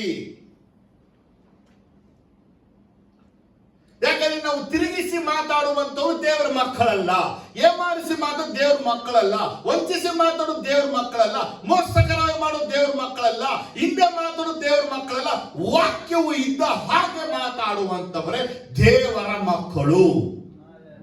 ಒಂದು ಹಣಕ್ಕಾಗಿ, ಹೆಸರಿಗಾಗಿ, ಪ್ರಸಿದ್ಧಿಗಾಗಿ ಒಬ್ಬ ಮನುಷ್ಯನ ಜೀವನವನ್ನು ಹದಗೆಟ್ಟು ಹಾಳು ಮಾಡಿ ಬೇಡದ ಆಲೋಚನೆ, ಬೇಡದ ವಿಷಯನ ತಲ್ಲಿ ತುರುಕ್ಬಿಟ್ಟು ಅವನನ್ನ ಕ್ರಿಸ್ತನ ಶಿರಸ್ಸಿನ ಸಂಬಂಧ ಬೇರ್ಪಡಿಸ್ತೀವಂದ್ರೆ ನನ್ನ ಒಳಗೆ ಸೈತಾನ ಇಲ್ಲ, ಕ್ರಿಸ್ತನ ಇದಾನ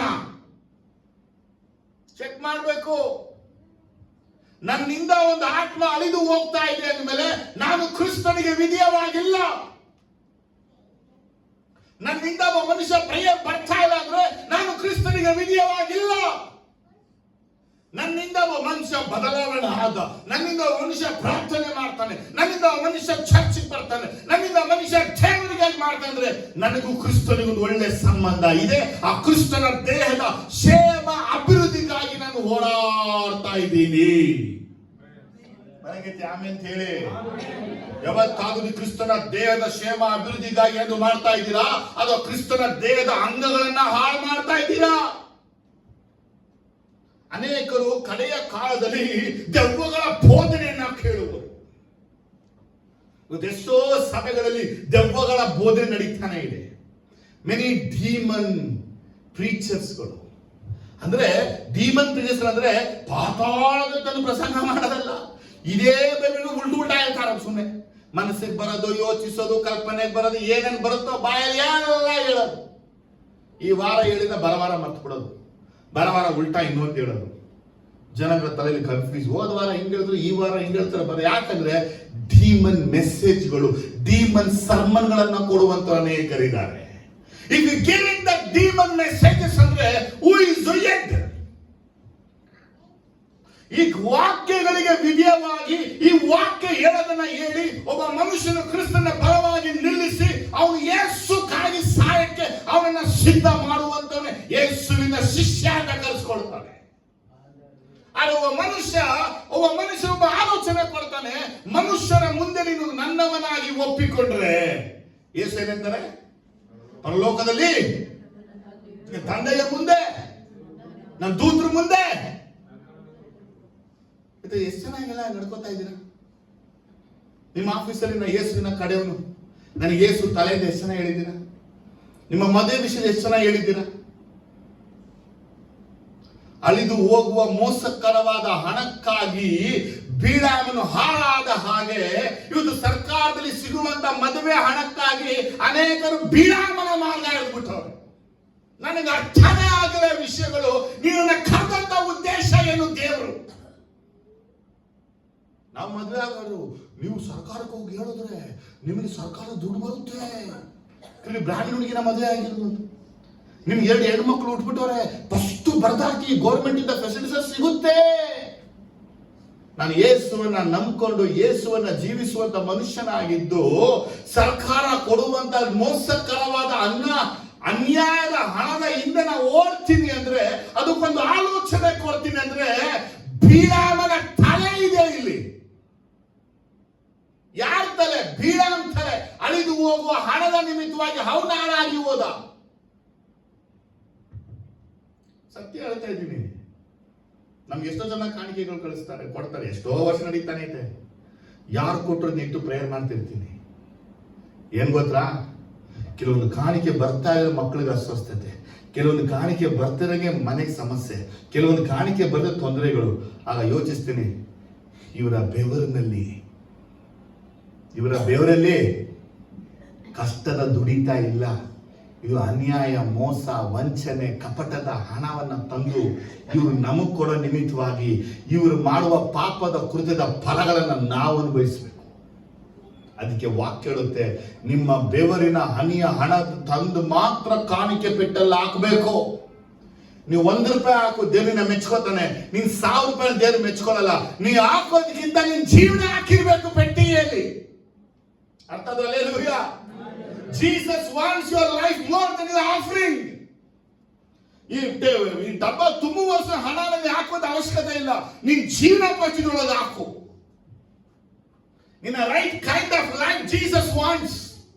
ನಿನ್ನ ಒಳ್ಳೆ ನಡತೆ, ನಿನ್ನ ಒಳ್ಳೆ ಜೀವನ, ನಿನ್ನ ಒಳ್ಳೆ ಮಾತು ಯೇಸುವಿಗೆ ಬೇಕು. ಯಾಕಂದ್ರೆ ಆತ ನಿನಗೆ ಶಿರಸ್ಸಾಗಿದ್ದಾನೆ. ಒಂದು ವೇಳೆ ಅನ್ಯಾಯದ ಮಾರ್ಗವಾಗಿ ಹಿಡಿದು ಇದೇ ಮದುವೆ ಹಿಂಗಾದ್ರೆ ಸರ್ಕಾರದ ದುಡ್ಡು ತರುತ್ತೆ, ನಾ ಯೇಸುವಿನ ಕಡೆನಿಲ್ಲ ಅಂತೇಳಿ ಈ ಸುಳ್ಳಾದ ಡಾಕ್ಯುಮೆಂಟ್ಸ್ ಮಾಡ್ಕೊಂಡು ಸುಳ್ಳಾದ ಕಾರ್ಯವನ್ನ ನಮ್ಮ ಮನುಷ್ಯ ಆಲೋಚನೆಗಳನ್ನ ನೀ ಮಾಡ್ಕೊಂಡು ಹೋದ್ರೆ ನಿನ್ಗೂ ಸೈತಾನ್ಗೆ ಅವಕಾಶ ಕೊಟ್ಟಿದ್ಯಾ, ಆ ಮನುಷ್ಯನು ಸೈತಾನ್ಗೆ ಅವಕಾಶ ಕೊಡ್ತಾನೆ. ಇಬ್ಬರಿಗೂ ದೇವರಿಂದ ದಂಡನೆ ಬಂದೇ ಬರುತ್ತೆ. ಸುಮ್ಮನೆ ಇರಲ್ಲ, ಒಡೆದೇ ಹೊಡಿತಾನೆ, ಒಡೆದೇ ಹೊಡಿತಾರೆ ಸ್ವಾಮಿ. ಸಭೆಯಲ್ಲಿ ದೇವಾಲಯದಲ್ಲಿ ಮಾರನ ಕೊಳ್ಳರನ್ನ ಕೊರಡೆ ಮಾಡ್ಕೊಂಡು ಹೊಡೆದ ದೇವರ ಇವತ್ತು ಚರ್ಚಲ್ಲಿ ಅನೇಕರನ್ನ ಹೊಡಿತಾರೆ. Beware of Jesus. ಯೇಸುವಿನ ಕುರಿತು ನಿಮಗೆ ಎಚ್ಚರಿಕೆ ಇರಲಿ. ಆತನ ಪ್ರೀತಿ, ಆತನ ಸೌಮ್ಯ ಭಾವ, ಆತನ ಗುಣ, ಆತನ ಒಳ್ಳೆಯ ಸ್ವಭಾವಗಳು ನೀವು ಆತನಿಗೆ ಕಣ್ಣು ಒತ್ತುವಂತೆ ಮಾಡಬೇಡಿ. ಆತನ ಕನಿಕರ, ಆತನ ದಯೆ, ಆತನ ಪ್ರೀತಿಯ, ಆತನ ಸಹನೆಯನ್ನ ನಿಮ್ಮ ಮಾನಸಾಂತರಕ್ಕಾಗಿ ಪ್ರಯೋಗಿಸಿಕೊಳ್ಳಿ. ಅದರ್ವೈಸ್ ಕೊರಡೆಯಿಂದ ಹೊಡಿತಾರೆ ಯೇಸು. ಅಂತ ಏಟುಗಳು ಬಿದ್ದಾಗ ಶರೀರದಲ್ಲಿ ಬಾಧೆಗಳು, ನೋವುಗಳು, ಮನೆಯಲ್ಲಿ ಸಮಸ್ಯೆಗಳು, ತೊಂದರೆಗಳು ಉಂಟಾಗುತ್ತೆ. ಆಗ ನಿಮ್ಮನ್ನ ವಾಸಿ ಮಾಡಬೇಕು ಯೇಸು ಹೊರತಾಗಿ ಬೇರೆ ಯಾರೂ ಇಲ್ಲ. ರಿಮೆಂಬರ್ ಮಾಡ್ಕೋತಾ ಇದ್ದೀರಾ? ಈ ಸಭೆಗೆ ಕ್ರಿಸ್ತನೇ ತಲೆ. ಈ ಸಭೆಗೆ ಕ್ರಿಸ್ತನೇ ತಲೆ ಅಂದ್ಮೇಲೆ ಕ್ರಿಸ್ತನು ಹೇಳೋದು ಮಾತ್ರ ಸಭೆಯಲ್ಲಿ ನಡಿಬೇಕು, ಸಭೆಯಲ್ಲಿ ಮಾಡಬೇಕು. ಸಭಾ ವಿಶ್ವಾಸಗಳೆಲ್ಲ ಅದಕ್ಕೆ ಒಬೆ ಆಗಬೇಕು. ಯಾವನೋ ಹೇಳೋದು, ಯಾರೋ ಹೇಳೋದು, ಏನೋ ಹೇಳೋದನ್ನ ತಂದು ಇಲ್ಲಿ ಆಡ್ ಮಾಡಿದ್ರೆ ಕ್ರಿಸ್ತನ ವಿಲ್ ಮಾಡೋದ ನಿಮಿತ್ತ ಕೊರಡೆಗಳ ಏಟಿಗೆ ನಿಂತ್ಕೋಬೇಕು ನಾವು. ಲೆಕ್ಕ ಕೇಳ್ತಾನೆ ಯೇಸು, ಲೆಕ್ಕ ಕೇಳ್ತಾನೆ ಯೇಸು. ನಿಮಗೆ ಲೆಕ್ಕ ಕೇಳುವಾಗ ನೀವು ಎಲ್ಲಿ ನಿಲ್ತೀರಾ? ಹೋಗ್ಬಿಟ್ಟು ಬಂಡೆ ಮುಂದೆ ನಿಂತ್ಕೊಳ್ಳೋಕ್ಕಾಗುತ್ತಾ? ಬೆಟ್ಟದ ಮುಂದೆ ನಿಂತ್ಕೊಳ್ಳೋಕ್ಕಾಗುತ್ತಾ? ಆ ಸರ್ವಶಕ್ತ ದೇವರ ಮುಂದೆ ಕಣ್ಣಿಗೆ ಮರೆಯಾಗಲು ಹೋಗಕ್ಕಾಗುತ್ತೆ? ಇವತ್ತು ದೇವರ ಕಡೆಗೆ ಸರಿಯಾಗಿ ತಿರುಗಿ ನಿಮ್ಮ ದೇಹಕ್ಕೆ ತಲೆ ಯೇಸುವಾಗಿ ಇಟ್ಕೋಬೇಕು. ಸೈತಾನ್ ಎಲ್ಲೂ ಅವಕಾಶಗಳನ್ನ ಕೊಡಬಾರದು. ನಿಮ್ಮನ್ನ ಯಾರಾದರೂ ದುರ್ಬೋಧನೆ ಮಾಡಿ, ತಪ್ಪಾದನ ಬೋಧನೆ ಮಾಡಿ ಕ್ರಿಸ್ತನಿಂದ ಎಳ್ಕೋತಾ ಇದ್ರಂದ್ರೆ ಅಂತ ಸಾವಾಸನ ಬಿಟ್ಟು ಹೊರಗಡೆ ಬರಬೇಕು. ನಿಮ್ಗೆ ಯಾವ ಬೋಧನೆ, ಯಾವ ಪ್ರಸಂಗ ಮಾಡಿದ್ರು ನಿನ್ನನ್ನು ಯೇಸು ಒಟ್ಟಿಗೆ ಸೇರಿಸಬೇಕು. ಅದು ಯೇಸುವಿನಿಂದ ದೂರ ಮಾಡುವುದಕ್ಕೆ, ಯೇಸುವಿನಿಂದ ಎಳ್ಕೊಂಡು ತನ್ನ ಹಿಂದೆ ಸೇರಿಸಿಕೊಳ್ಳುವಂತ ಯಾರಾದ್ರೂ ಎದ್ರೆ ಅಂತ ಸಾವಾಸನ ಬಿಡಬೇಕು. ಓದಿದ್ರೆ ಯೋಹಾನನಲ್ಲಿ ಓದಿರ್ತಾನೆ, ಓದಿಲ್ವಾ? ತನ್ನ ಬಳಿ ಸೇರಿಸ್ಕೊಳ್ಳೋಕ್ಕಾಗಿ ಏನ್ ಮಾಡದಂತೆ ಅವನು?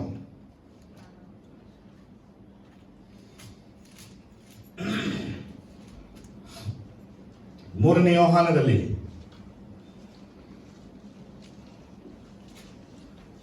ಹತ್ತನೇ ವಾಕ್ಯ,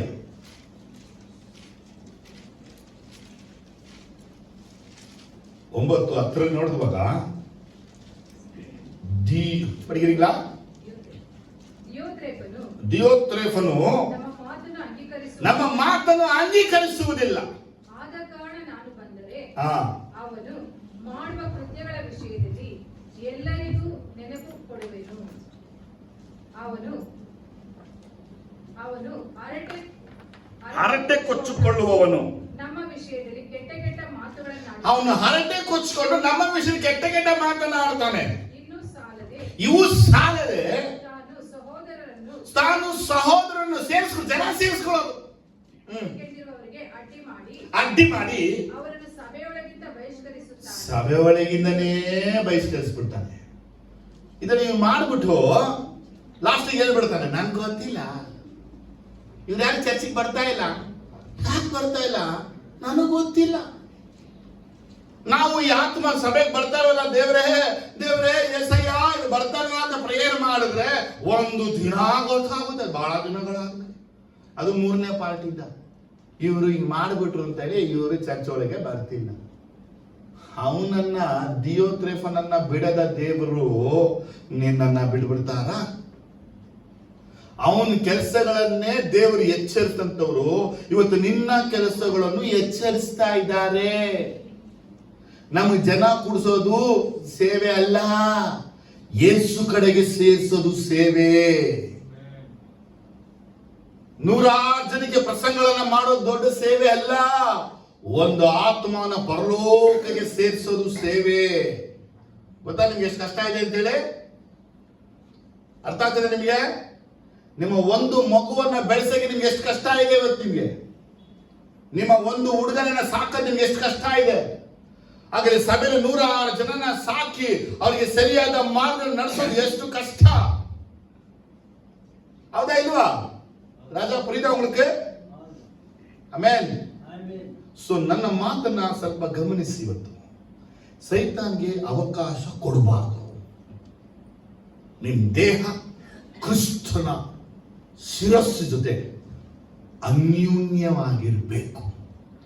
ಯೂನಿಯನ್ ಆಗಿಲ್ಲ ಅಂದ್ರೆ ಅಲ್ಲಿ ಸೈತಾನ್ ಬಂದಿದ್ದಾನೆ, ಅಲ್ಲಿ ಕರಪ್ಷನ್ ನಡೆದಿದೆ, ಭ್ರಷ್ಟಾಚಾರ ನಡೆದಿದೆ, ಅವನು ನಿನ್ನ ದೇಹವನ್ನ ಕೆಡಿಸ್ಬಿಟ್ಟಿದ್ದಾನೆ. ಯಾವಾಗ ದೇಹ ಕೆಟ್ಟೋಗುತ್ತೋ, ಮರ ಕೆಟ್ಟೋಗುತ್ತೋ, ಫಲವು ಕೆಟ್ಟೋಗುತ್ತೆ. ಎರಡು ಎತ್ಕೊಂಡು ಎಲ್ಲಿ ಬಿಸಾಕಿ? ಬೆಂಕಿಗೆ ಎತ್ಕೊಂಡಾಗ ಹಾಕಿ. ಬೆಂಕಿಗೂ ಎತ್ಕೊಂಡಾಗ ಹಾಕಕ್ಕಾಗಿ ಯೇಸುವನ್ನ ನಂಬಿ ತ್ಯಾಗವನ್ನ ಮಾಡಿ ದೀಕ್ಷಾಸ್ನಾನ ಪಡೆದು ದೂರದಿಂದ ಸಭೆಗೆ ಬಂದು ಕಾಣಿಕೆಗಳನ್ನ ಕೊಟ್ಟು ದೇವರನ್ನ ಆರಾಧಿಸುದು ಬೆಂಕಿ ಕೊಂಡಕ್ಕೆ ಹೋಗಕ್ಕ. Repentance is very important. ನೀವು ರಿಪೆಂಟೆನ್ಸ್ ಆಗದಿದ್ರೆ ರಿಕನ್ಸಿಲೇಷನ್ ಇಲ್ಲವೇ ಇಲ್ಲ. ಚೇಂಜ್ ಮಾಡಿ, ಯುವರ್ ವೇಸ್ ನ ಚೇಂಜ್ ಮಾಡಿ, ನಿಮ್ಮ ಗುಣಗಳನ್ನ ಚೇಂಜ್ ಮಾಡಿ. ನಿಮ್ಗೆ ಒಂದು ಯೋಚನೆ ಬಂತು ಅಂದ್ರೆ ಆ ಯೋಚನೆ ಒಂದು ಒಳ್ಳೆ ಐಡಿಯಾ ಅಂತ ತಗೊಳ್ಬೇಡಿ. ವರ್ಡ್ ಆಫ್ ಗಾಡ್ ಅಲ್ಲಿ ಸರ್ಚ್ ಮಾಡಿ. ಬೈಬಲ್ ಅಲ್ಲಿ ಯಾವನಿಗಾದ್ರೂ ಯೋಚನೆ ಬಂದಿತ್ತಾ? ಅವನು ಸಿಕ್ಬಿಟ್ಟಾಗ ಅವನ ಕ್ಯಾರೆಕ್ಟರ್ ಗೊತ್ತಾಗ್ಬಿಡುತ್ತೆ. ಓಹೋ, ಇದು ನನ್ನೊಳಗೆ ಬಂದ್ಬಿಟ್ಟಿದೆ, ಇವನ್ ತಲೆ ನನ್ನಿಂದ ತೆಗಿಬೇಕು. ಯಾಕಂದ್ರೆ ಈ ಮುಂದಿನ 3 ವಾರಗಳು ಚರ್ಚ್ ಬಗ್ಗೆನೇ ಮಾತಾಡೋ ವಿಷಯ. ಸೇಟನ್ಗೆ ಹೇಗೆ ಅವನು ಚರ್ಚ್ನ ಡಿಸ್ಟ್ರಾಯ್ ಮಾಡಬೇಕು ಅಂತ ಇರ್ತಾನೆ ಅಂದ್ರೆ, ಕ್ರಿಸ್ತನು ಹೇಗೆ ತಲೆಯಾಗಿದ್ದಾನೋ ಆ ತಲೆಯನ್ನೇ ರಿಮೂವ್ ಮಾಡುವಂತ ಪ್ಲಾನ್ ಒಂದು. ಅದೇನೇ ಯೇಸು ಹೇಳಿದ್ದು. ಯೇಸು ಬಂದಾಗ ಎಷ್ಟೋ ಸಭೆಗಳು ಎತ್ತಲ್ಪಡೋದೇ ಇಲ್ಲ. Many churches left behind. Reason ಏನ್ ಗೊತ್ತಾ? ಆ church in the name of Jesus ಇರ್ಬೋದು, ಆದ್ರೆ ಚರ್ಚ್ಗೆ ಜೀಸಸ್ ಇದ್ದೇ ಇಲ್ಲ. ಒಂದು ವೇಳೆ ನಮ್ಮ ಸಭೆ ಹಂಗಾಗಿರಬಾರ್ದು, ಹೇಳಿ ಹಾಗಿರಬಾರ್ದು. ನಮ್ಮ ಸಭೆಯಲ್ಲಿರುವಂತ ಎಲ್ಲರೂ ಸೇವಕರ ಮೊದಲು ವಿಶ್ವಾಸಿಗಳು ತನಕ ಎಲ್ಲ ಕ್ರಿಸ್ತನ ಶಿರಸ್ಸಿಗೆ ದೇಹವಾಗಿರಬೇಕು. ಎಲ್ಲ ಯೇಸು ಮಾತನ್ನ ಕೇಳಬೇಕು, ಎಲ್ಲ ಯೇಸುವಿನ ಚಿತ್ತ ಮಾಡಬೇಕು, ಎಲ್ಲ ಯೇಸು ಸ್ವಾಮಿ ಹೇಳೋದನ್ನೇ ಮಾಡಬೇಕು, ಯೇಸು ಸ್ವಾಮಿ ಪ್ರಕಟಿಸುವ ತನಕ ಕಾಯಬೇಕು. ದುಡುಕಿ ಸೌಲನಂತೆ ಮಾಡಬಾರ್ದು, ಬೇಡ ಅಂದಿದ್ದನ್ನ ಮಾಡಬಾರ್ದು, ಬೇಡದಿನ ಯಾಕೆಂದ್ರೆ ಯೇಸು ಬಳಿ ಹೋಗಿ ಕೇಳಬಾರ್ದು. ಸೌಲ್ ಲಾಸ್ಟ್ ಆಗಿ ಏನ್ ಮಾಡದಂತೆ? ಯುದ್ಧ ಬಂದಾಗ ಯುದ್ಧದಲ್ಲಿ ಹೋಗಿ ಏನು ಮಾಡೋದು ಗೊತ್ತಿಲ್ಲದ ನಿಮಿತ್ತವಾಗಿ ದೇವರು ಅವನಿಗೆ ಕನಸು, ದರ್ಶನ, ಊರಿಮ್ ತೋಫಿಮ್ ಪ್ರವಾದಿಗಳ ಮುಖಾಂತರ ಪ್ರಕಟಿಸಿದ ಹೋದಾಗ ಅವನು ಎಲ್ಲಿ ಹೊಟ್ಟದ್ದ? ಅಲ್ಲಿ ಹೋಗಿ ಕೇಳಕ್ ಹೋದ. ನಾವು ಹೇಳೋದು, ನನ್ನ ಜೊತೆ ಯೇಸು ಮಾತಾಡ್ತಾ ಇಲ್ಲ, ನನಗೆ ಕನಸುಗಳು ಬರ್ತಾ ಇಲ್ಲ, ನನಗೆ ದರ್ಶನಗಳು ಆಗ್ತಾ ಇಲ್ಲ, ನನಗೂ ಯೇಸು ಸರಿಯಾದ ಕಮ್ಯುನಿಕೇಶನ್ ಇಲ್ಲ ಅಂದ್ರೆ ನನ್ನ ತಲೆ ಬೇರೆ ಯಾವುದೋ ತಲೆ ಬಂದ್ಬಿಟ್ಟಿದೆ ಅಂತ ಯೋಚಿಸ್ಬಿಟ್ಟು ಫಸ್ಟ್ ಅದನ್ನ ರಿಮೂವ್ ಮಾಡಿ ಕ್ರಿಸ್ತನ ತಲೆಯಾಗಿ ಇಟ್ಕೋಬೇಕು. ಅದನ್ನ ಬಿಡ್ಬಿಟ್ಟು ಇನ್ನೊಬ್ಬರನ್ನ ಬಳಿ ಹೋಗ್ಬಿಟ್ಟು ಕೊಂಚ ಜಬಿಟಿ ಚೋಳ್ರಿಂಗ್ಲಾ ಅಂದ್ರೆ ಅವರು ಜಬಿಟ್ಬಿಟ್ಟು ಕರೆಕ್ಟಾಗಿ ಹೇಳ್ತಾರೆ, ನಾನು ಎಲ್ಲಿದ್ದೀನೋ ನೀವು ಅಲ್ಲೇ ಬಂದು ಸೇರಿದ್ದೀರಿ. ಸೌಲ್ಗೆ ಹೇಳಿದ್ದೀವಿ ಸೇಮ್ ಥಿಂಗ್ಸ್ ನಮ್ಮ ಲೈಫ್ ಆಗ್ತದೆ. ಎಷ್ಟು ಜನಕ್ಕೆ ವಿಷಯ ಅರ್ಥ ಆಯ್ತು? ಪ್ರೀತಮಾಗಳಿಗೆ you have to check up. ನಿಮ್ಮ ದೇಹ ಕ್ರಿಸ್ತನಿಗೆ ಅದು ತಲೆಯಾಗಿ ಇಟ್ಕೋಬೇಕು. ಯಾವಾಗಲೂ ನೀವು ಕ್ರಿಸ್ತನನ್ನೇ ನಿಮ್ಮ ತಲೆಯಾಗಿ ಇಟ್ಕೋಬೇಕು. ಆ ಯೂನಿಯನ್ ಅನ್ನ ಕಾಪಾಡ್ಕೋಬೇಕು. ಆ ಶಿರಸ್ಸಿನ ಸಂಬಂಧವನ್ನ ಬಿಡಬಾರ್ದು, ಬಿಟ್ಟಿರಬಾರ್ದು. ಆ ಸಂಬಂಧ ಏನ್ ಮಾಡ್ಕೋಬೇಕು? ಬೆಳೆಸ್ಕೊತಾನೇ ಇರಬೇಕು. ಎವ್ರಿ ಡೇ ಜೀಸಸ್ ಜೊತೆ ಇರಬೇಕು. ಜೀಸಸ್ ಹೇಳೋದನ್ನ ಮಾಡಬೇಕು. ಜೀಸಸ್ ಹೇಳ್ತಾ ಇದ್ದ ಪಾದದಲ್ಲಿ ಕುತ್ಕೋಬೇಕು. ಅವ್ರು ಮಾತಾಡೋ ತನಕ ಕೂತ್ಕೋಬೇಕು. ಅವ್ರು ಹೇಳೋ ತನಕ ಕೂತ್ಕೋಬೇಕು. ಆ ವಿಷಯ ಮಾತಾಡ್ಬೇಕು. ಅಲ್ಲಿ ತನಕ ವೇಟ್ ಮಾಡಬೇಕು. ಅವ್ರು ಹೇಳದೆ ಏನಾದ್ರು ನೀವು ಮಾಡ್ತೀರಾ ಅಂದ್ರೆ ಸೈತಾನಿಗೆ ಅವಕಾಶ ಕೊಟ್ಟಿದ್ದೀರಾ. ಆಗ ಸೈತಾನ ಒಂದಲ್ಲ, ಎರಡಲ್ಲ, ಮೂರಲ್ಲ, ನಾಲ್ಕಲ್ಲ, ಎಲ್ಲ ವಿಚಾರ ತಂದು ಒಳಗೆ ಹಾಕ್ಬಿಟ್ಟು ಕೊನೆಗೆ ನಮ್ಮ ಜೀವನ ಹಾಳು ಮಾಡಿಬಿಡ್ತಾನೆ. ಇದು ನನಗೆ ಇಷ್ಟ ಇಲ್ಲ, ಇದು ನಮಗೂ ಇಷ್ಟ ಇಲ್ಲ, ಇದು ದೇವ್ರ ಇಷ್ಟವೂ ಅಲ್ಲ. ಎಷ್ಟು ಜನಕ್ಕೆ ವಿಷಯ ಅರ್ಥ ಆಯ್ತು? ಆಮೇಲೆ ಹಲ್ಲೆಲೂಯಾ. ಪ್ರಾರ್ಥಿಸೋಣ. ಎದ್ದು ನಿಂತು ನಾವು ಪ್ರಾರ್ಥಿಸೋಣ. ಅದಕ್ಕಿಂತ ಮುಂಚೆ ನಮ್ಮ ಗೀತಮಗಾಗಿ ನಾವು ಪ್ರಾರ್ಥಿಸೋಣ. ಅವ್ರನ್ನ ಜಯದೇವ್ರು ಅಡ್ಮಿಟ್ ಮಾಡಿದ್ದಾರೆ. ರಾತ್ರಿ ಅವರಿಗೆ ಶುಗರ್ ಲೋ ಆಗಿದ್ದಕ್ಕಾಗಿ ವಿಮಲ್ ಅವ್ರಿಗಾಗಿ ಪ್ರಾರ್ಥಿಸ್ತಾರೆ.